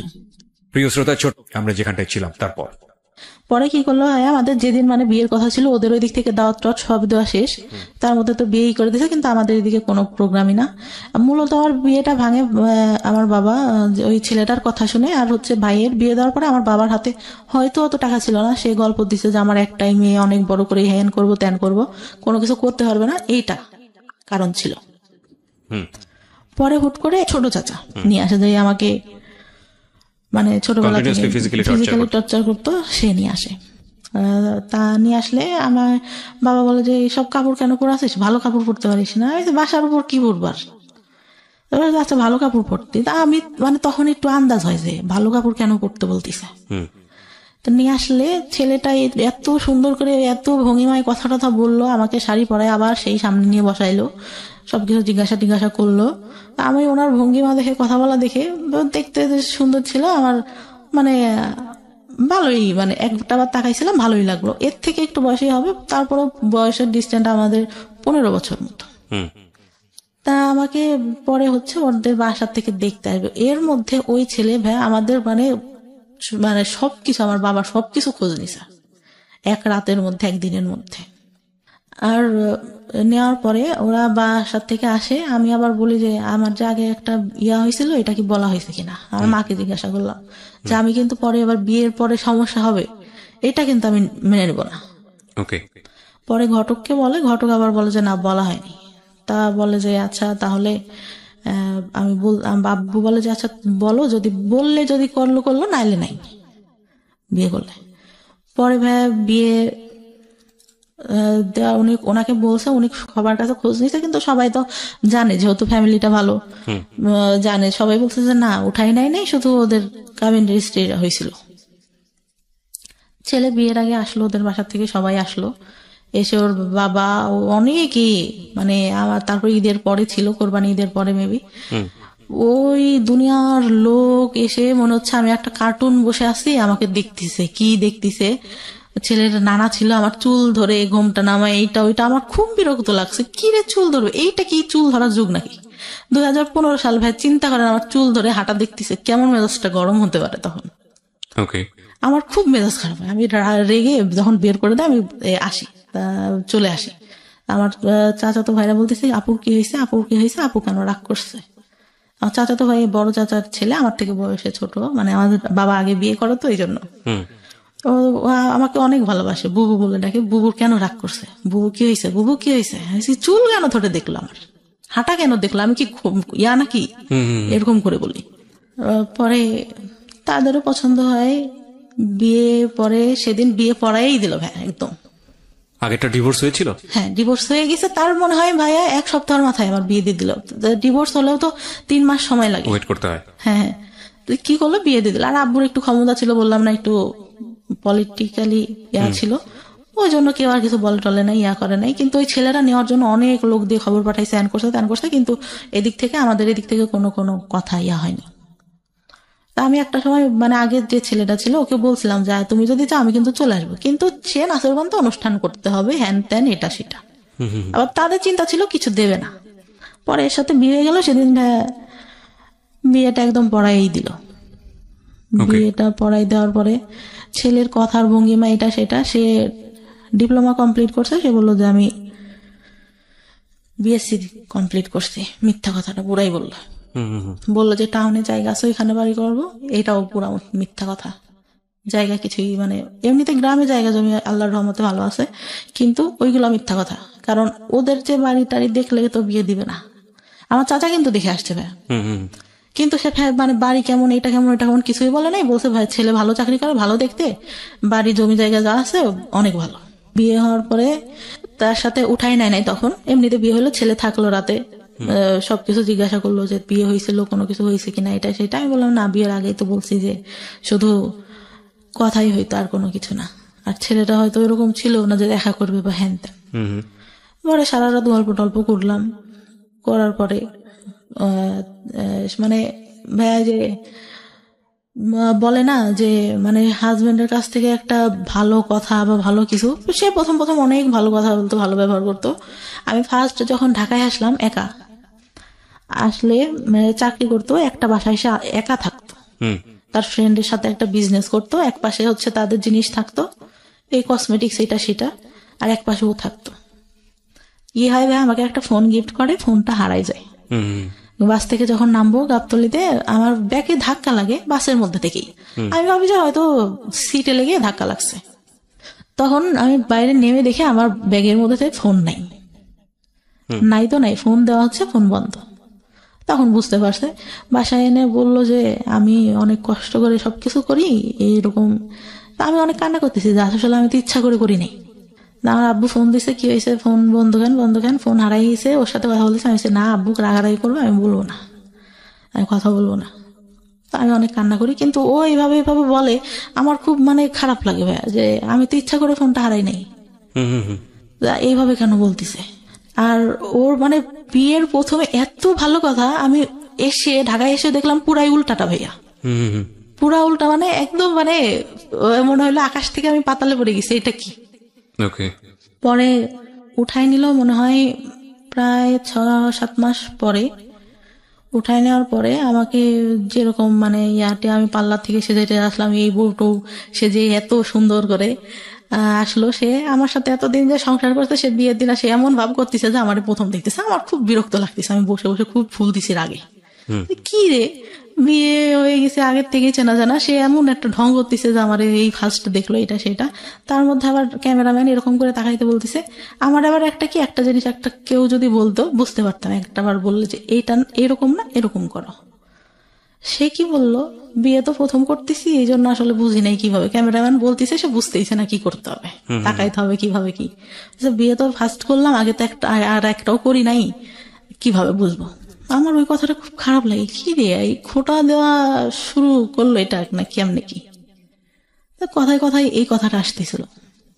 অনেকেই হয়তো নোটিস করে, আমি নোটিস করি নাই, বিয়ের পরে করি। তারপরে যখন নিয়ে গেল ভাইয়া, চারপাশে জঙ্গল, মাঝখানে মাটির পথ, আমাকে নিয়ে যাচ্ছে, আমি মানে সন্ধ্যা কি কই নিয়ে যায় আমাকে, এটা কই আসলাম। যখন ওদের বাসার সামনে যে নামালো ভাইয়া, আমি পুরা মানে আমি মানুষের বলে না বেশি কষ্টে হাসি পাই, আমি হাসতেছিলাম। কি এটা কি থেকে নিয়ে আসলো, হাফ ওয়াল, একটা ফুল ওয়াল, 2টা রুম, একটা হাফ ওয়াল টিন শেড, এমন আগেকার যুগের একটা বাড়ি, এতটুকু ঘর, এটা কই আসলাম আমি। তো তখন আমার মনে সান্ত্বনা দিচ্ছি, তখনও জানি যে ওদের টাউনে জায়গা আছে, ওইখানে বাড়ি করবে। আচ্ছা, তো ওইটা বলে মনে সান্ত্বনা দিচ্ছিলাম, না জায়গা জমি আছে, বাড়ি করবে, এখানে থাকবে না, তো এখানে বাড়ি করে কি করবে, হয়তো এটা। পরে ভালোই থাকলাম ওইখানে 2 দিন। পরের দিন অনুষ্ঠান করলো, পরের দিন যাইতে দিল না, 2 দিন পরে আবার বাবার বাড়িতে আসলাম, ওর বোনরা আসলো সাথে। বিয়ের পরে কি হলো, আমার গেছি, আমার যে গয়নাটা দিছে আমার ছোট ননদ দেখে বলে, কি গয়না দিছে, দেখতে ভালো না, এই আমাদের বাসা থেকে যেটা দিছে অনেক সুন্দর। তারপরে আমি তো মানে আমার মন খারাপ, আমি বললাম যে আব্বু বলছে যে আমার তো একটাই মেয়ে, তো তোমাকে আমি ভালো করে বানাই দেবো, এখন তাড়াহুড়া করে এইটা ওদের কাছে ছিল, এটাই এনে দিছি বলি। পরে ওর আবার চাকরিতে তো ছুটি ছিল না, 1 সপ্তাহ পরে আবার গেলে আবার শ্বশুর বাড়িতে আসলাম। তার মধ্যে লাগলো ঝামেলা, কি মাছ কুটতে দিছে ভাইয়া। জীবনে যে আমি কোনোদিনও, আমার ছোটবেলা থেকে আমি জীবনে কোনোদিনও আমি নিজে মনে করে না হাত দিয়ে ভাত নিয়ে খাইছি। শীতের দিন বাবা এত অলস ছিলাম, শীত লাগবে হাত দিয়ে ভাত খেতে গেলে আম্মু খাওয়াই দিতে হবে, নাইলে রাতে সেদিন খেলাম না, শুয়ে পড়লাম এরকম। মাছ কুটতে দিয়েছে, ছোট মাছ ভাই, আমি এত আস্তে আস্তে কাটতেছি, আমার ননদটাও কাটতেছে। তো বলতেছে যে এত আস্তে আস্তে মানুষ মাছ কাটে, আমি বলতেছি আমি তো কখনো করি নাই, এই তো করতেছি এই বেশি। তো আমি বাসায় এসে মানে আমার কোনো কাজই পছন্দ হয় না। তো আমি আমার খুব খারাপ লাগতেছে, আম্মুর কথা মনে পড়তেছে, কান্না করতেছি যে আমার এটা কি দিল, কি দেখে বিয়ে দিল। পরে ওদের একটা খালু থাকে, ওদের সাথে আবার ওর টাকা দেয়, ওদের সাথে আবার ঝামেলা হয়। তা ওই খালুটা মানে বিয়ের দিন আমার চাচাকে নাকি করে বলে যে বিয়ে তো দিলেন, পরে বুঝবেন মজাটা কেমন, এরকম বললো। আমরা তখন আমার ছোট চাচা কিছু বলে নাই তাকে। পরে আব্বুকে হয়তো বললে আমার বিয়ের কিছুদিন বলতে 5-6 মাস পরে আমি মনে হয় প্রেগনেন্ট হই। 1 মাস পর আমি বুঝতে পারি, তার আগে বুঝতে পারি না, 1 মাস পর যখন পিরিয়ড হচ্ছে না তখন বুঝতে পারি। তার মধ্যে ওই যে শ্বশুর বাড়িতে যাই মাঝে মধ্যে, আমার শ্বশুর তখন বেঁচে ছিল, এইটা নিয়ে বাঁধাবে, ওইটা নিয়ে বাঁধাবে, এইরকম এই কাজটা কেন করে না, ওইটা কেন কিছুই করে না। আমি তো ভাই আমি বুঝি না আসলে সংসারে কি করতে হয়, টোটালি আমি বুঝি না কি করতে হয় একটা সংসারে, যে উঠবো সকালে উঠে এটা করবো ওইটা করবো। আমি তো ওইভাবে মানুষই নেই, সব দেখছি আমার মা কাজের লোক দিয়ে করাচ্ছে, নিজে শুধু রান্নার বান্না করতেছে। মানে বললাম না ফ্যামিলিটা বড় ছিল, একসাথে ছিল সবাই, তো করতেছে। তারপর আমি মানে করতাম না। আমার কি হলো, বাচ্চাটা যখন প্রেগনেন্ট আমি, তখন আমি একদম আমার বাড়িতেই, আমার বিয়ের পরে ভাই আমার হাজবেন্ড আমাকে কাপড় দিত না ওকে। টোটালি বলতে। আমি গেছি, আমার একটা জামা সবসময় পরার জন্য 500-550 টাকা দাম হবে। বললাম যে এটা আমার পছন্দ হয়েছে, আমি নিবো। বলছে আমার কাছে টাকা নেই, তোমার কাছে থাকলে নাও। তারপর আমি নিলাম, আমি করি নাই। আবার আমার খালার ছেলেটা অসুস্থ হয়ে যায়, ওর কাছে টাকা ছিল না, আমি মানি ব্যাগ দেখে ওর আমার কাছে টাকা ছিল, ওটার মধ্যে দিয়ে দিই। মানে এতটাই ভালোবাসতাম ভাই ফার্স্ট টাইমে, এতটাই বিশ্বাস করছি তার কথা শুনে। পরে আমার খুব খারাপ লাগে। ঈদ যায় 2টা ভাই, ঈদে একটা কাপড়ও দেয় না আমাকে। আমার বাবার বাড়ি থেকে সব ঢাকায় আসছি, এই বছর বাণিজ্য মেলায় যাবো ভাইয়া। আমি বললাম যে গেলে কি কিনে দেবা? বলে যাওয়ার আগেই কি কিনে দিব? বাণিজ্য মেলায় সবাই ঘুরতে যায়, কিছু কিনতে চায় না, ওখানে অনেক দাম। তাহলে কি দরকার আছে যাওয়ার? ওকে। পরে আমি আম্মুরে ফোন দিয়ে কান্না করতেছিলাম, আব্বু আবার বিকাশে 2000 টাকা পাঠায় ওর, যে ও গেলে যা কিনতে যায় কিনে দিও। পরে যাই ওখান থেকে একটা হাতের ব্রেসলেট, একটা পাইল কিনে আর একটা আংটি কিনে। ও মানে আমাকে নিয়ে যাওয়ার পরে ভাইয়া শুধু গ্রাউন্ড দিয়ে ঘুরাচ্ছে, যে সব আগে ঘুরে দেখো। দোকান যখন বন্ধ হয়ে যাচ্ছে তাড়াহুড়া করে ওই 3টা জিনিস নেই। নিয়ে আসার পরে যে প্রেগনেন্ট, তখনও জানি না প্রেগনেন্ট। আসি আবার যাই ওই শ্বশুর বাড়িতে, বেশি হলেও 3 থেকে 4 দিন থাকি, তার মধ্যে ভাইয়া যত সব কাহিনী। আবার এখন পর্যন্ত দুপুরে ঘুমান আমার শাশুড়ি দেখতে পারে না, এই ঘুমায় দেখে তুই অবস্থা। একটু কাজ করে রসুন পেঁয়াজ ছিলে রাখলে পরে রান্না বান্না করতে তাড়াতাড়ি হয়। মানে একেবারে ঘরের ভিতরকার গল্প, সেই সব গল্পটা না হয় আমরা নাই বা গেলাম, প্রিয় শ্রোতাই আমরা ছিলাম। কিন্তু আপনি এখন যেটা বুঝি যে আপনি একটা সংসার করছেন, আপনার সেকেন্ড বিয়ে, এবং এই সংসার করা অবস্থায় আপনার একটা বাচ্চা আছে যার বয়স 3 বছরের মতো, 2.5 থেকে 3 বছর। এবং আপনার জীবনের কিছু অসহনীয় অতীত আছে, যেটা খুব বড় আকারের সিক্রেটস না, বাট কোন শিশুর জীবনে বড় আকারের সিক্রেটসটা বলবো আমি, কথাটা বলা ঠিক হলো না, অবশ্যই বড় ধরনের সিক্রেটস, কিন্তু ইম্প্যাক্ট, ভয়ানক রকমের ইম্প্যাক্ট হতে পারে, সেই জায়গাটা থেকে হয়তো অন্যদিকে চলে গেছে। তবে আমরা একটু ইম্প্যাক্টের জায়গাতে একটু আসতে পারি, যেটা হতে পারে যে ও যখন ক্লাস 9-এ ছিল ও সুইসাইড করার প্ল্যান করলো, ধরুন 40টা ঘুমের ওষুধ খেয়ে প্ল্যান করেছিল, প্রায় মারা যাওয়ার মতো অবস্থা। ওর জীবনটা ওখানেই শেষ হয়ে যেতে পারতো এরকম একটা শৈশবের কারণে, কিন্তু শেষ হয়নি। কিন্তু তারপরে ওর যে জীবনটা গিফট পেয়েছে ওর ফ্যামিলির কাছ থেকে, সেই জীবনটাও কি খুব সুখকর জীবন? সেটাও, সেখানে কিন্তু স্বপ্ন পূরণের স্বাদ নেই, সেখানে স্বপ্ন পূরণের ব্যবস্থা নেই, একটা সংসার যেখানে সুখ নেই, কোন রকম খেয়ে পড়ে বেঁচে থাকা, এবং দিন চলে যাচ্ছে, ওকে যাচ্ছে। এটাই কি জীবন? আপনি পড়াশোনা করছেন? জি। আচ্ছা, ডিগ্রি পড়ছেন? হ্যাঁ। আপনাকে যদি আমি একটা নৈবত্তিক প্রশ্ন করি, সেই প্রশ্নের উত্তরটা আমি জানি কি আসবে, তারপর আমি প্রশ্নটা করছি, আপনি কি সুখী? না, একদমই না। একদমই না। কেন আপনি সুখী না? ওই তো বললাম না, ওইরকম করে দেয়। তারপর আমার চাচা, যেটা বলতে ভুলে গেছি, বিয়ের পরে এই ছেলেটার সাথে যখন বিয়ে হয়, ওর চলে যে গেল, আমার দাদি ছোটবেলা থেকে আমাকে দেখতে পারতো না। এই খাওয়াটা এই হইলে ফুপুরা আসছে, বলবে যে খেতে বসছি, দেখা গেছে সামনে থেকে বাটিটা টান দিয়ে নিয়ে নিত। আপনার ফুপু? আমার দাদি। দাদি? হ্যাঁ। বলতো যে ওরা তো চলে যাবে, তুমি তো বাসায় খাওয়াই, পরে খাবা। মেয়ে বলে হয়তো দেখতে পারতো না। আমার খুব খারাপ লাগতো, আমার ভাইকে অনেক ভালোবাসতো আমার দাদি। হ্যাঁ, এই যে ডিসক্রিমিনেশন, এটা আমাদের সমাজে আছে। পরে এই বিয়েটা হওয়ার পরে কি হলো, ফুপুরা আসছে সবাই, আমার হাজবেন্ড চলে গেছে তখন ঢাকায়।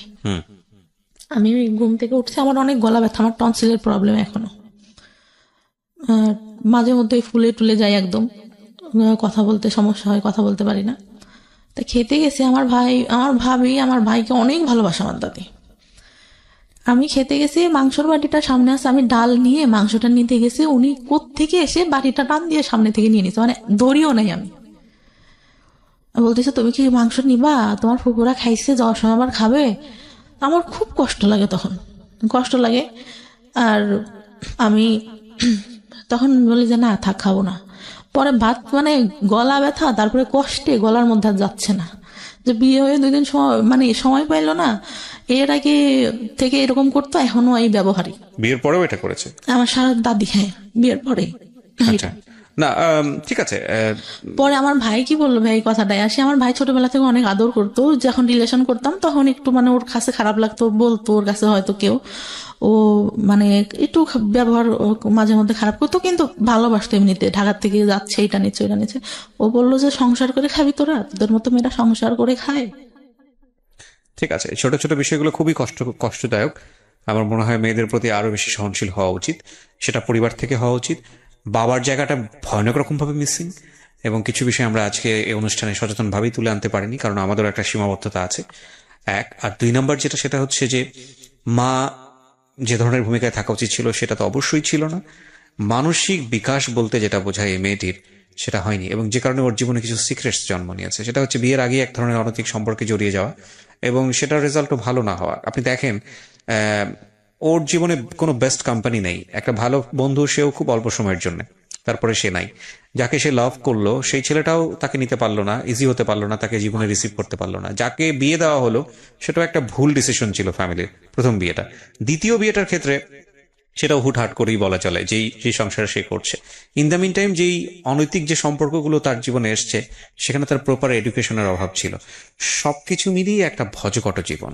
এবং আমি যে প্রশ্নটা করেছিলাম সেই প্রশ্নের উত্তরে আপনি বলেছেন না। না কেন, সেই গল্পটা তো আসলে, সেই অ্যান্সারটা তো আসলে পুরো গল্পই। তারপরেও আমরা আপনার কাছ থেকে শুনতে চাই যে আপনি সুখী না কেন। পরে ভাই আমার বাচ্চাটা হওয়ার পরে যখন না, 6 মাস, আমি সুখী না কেন এই প্রশ্নের উত্তর চাচ্ছি, আমি আর স্টোরিতে যেতে চাচ্ছি না।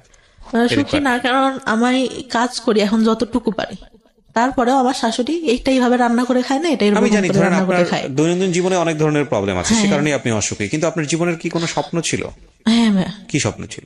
আমি চেয়েছিলাম যে ইন্টার কমপ্লিট করে ভালো একটা কলেজে ভর্তি হব, ওকে, পড়ালেখা করে কিছু একটা করব, নিজের পায়ে দাঁড়াবো, নিজের পায়ে দাঁড়াবো, নিজে আর্ন করবো, ডিসিশন মেক হ্যাঁ করবো। হ্যাঁ, ডিসিশন মেক করবো। আর একটা ইচ্ছা ছিল যে আমার বাবার টাকা উড়ায় অনেক, মানে মানুষের পিছনে, এটা বুঝে না, এখন অনেক দিনাদায়ী হয়ে গেছে।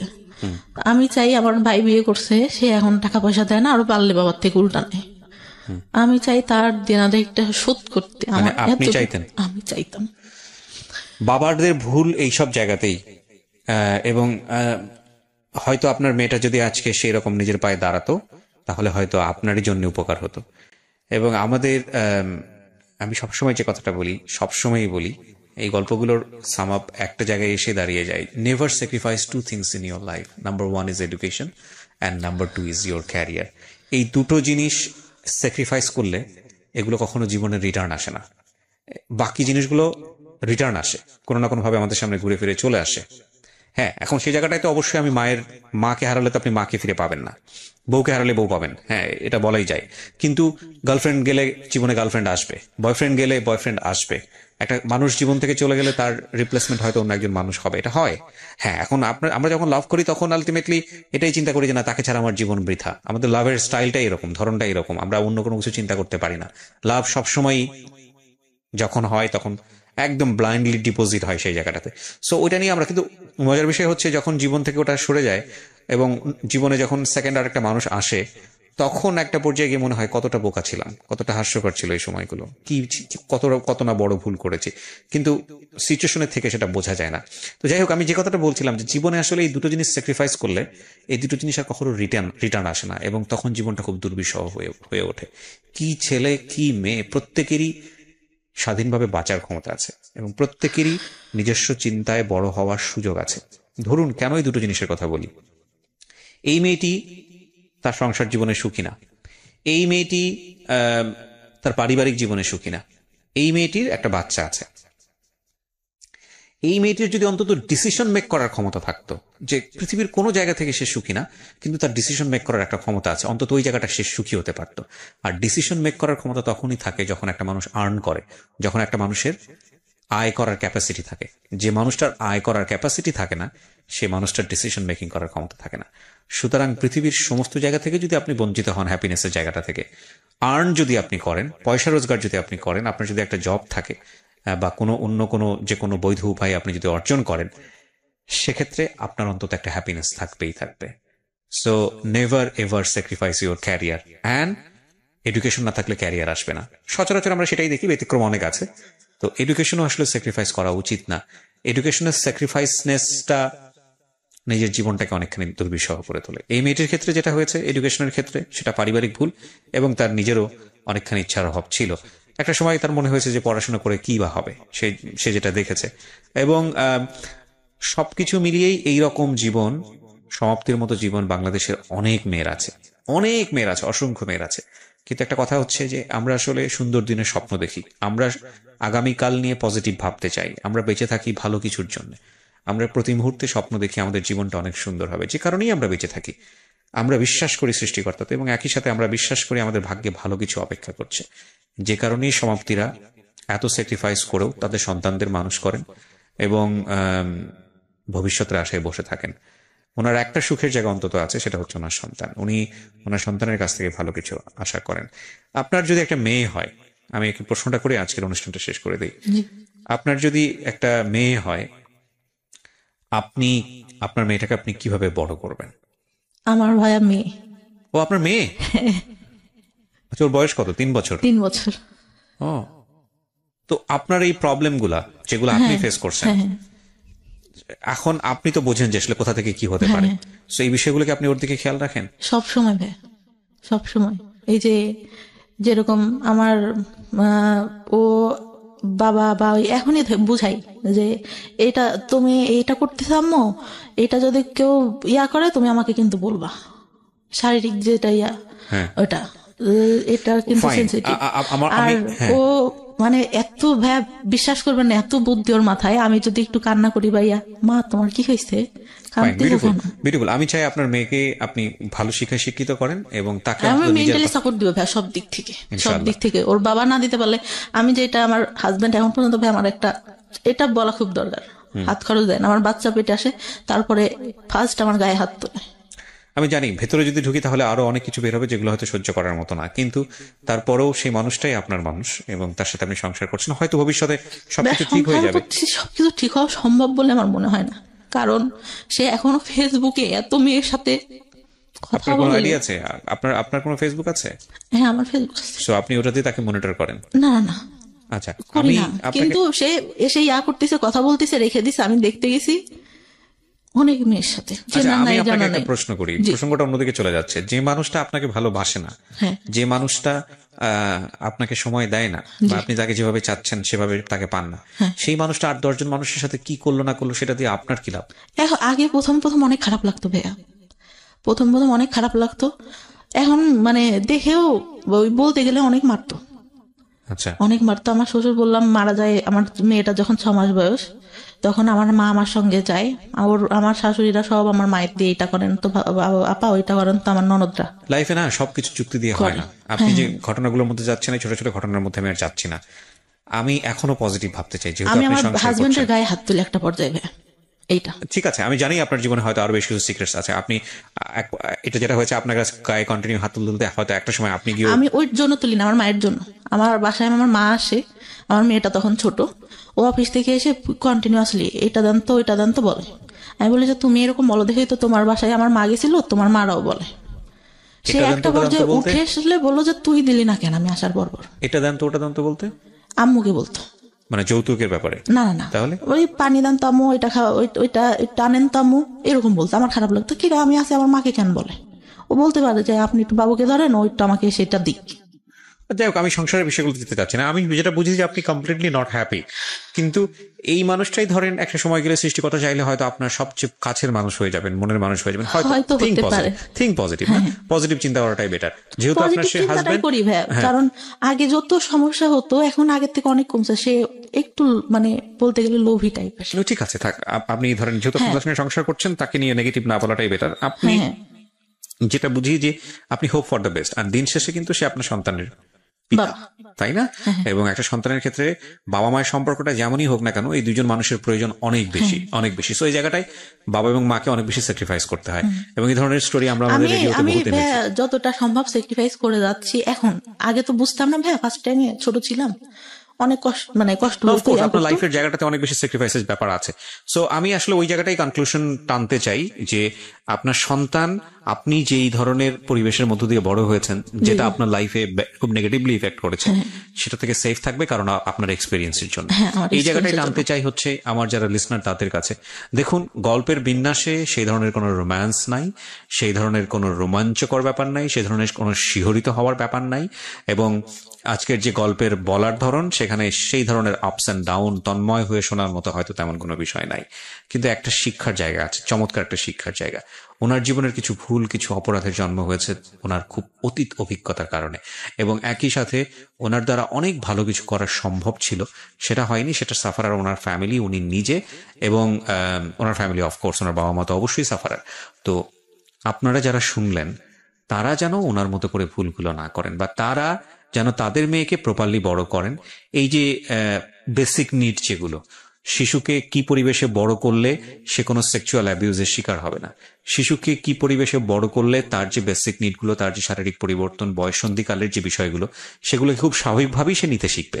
শিশুকে কি পরিবেশে বড় করলে যাতে করে তার physical safety and security ensure হবে, শিশুকে কি পরিবেশে বড় করলে শিশু একটা ভুল ধরনের সম্পর্কে যাবে না, এই বিষয়গুলো নিয়ে বাবা মায়ের খুব ওপেনলি ডিসকাশনে যাওয়া উচিত। এগুলো লজ্জার কোনো বিষয় না, বরং লজ্জাটা হচ্ছে তখনই যখন কোনো একটা শিশু এগুলো না জেনে ভুলটা করে বসে। লজ্জাটা তার না, লজ্জাটা হচ্ছে তার বাবা মায়ের। So thank you very much. আপনি যেন সেরকম বাবা মা না হন, সেই প্রত্যাশা রেখেই আজকের সিক্রেটস শেষ করছি।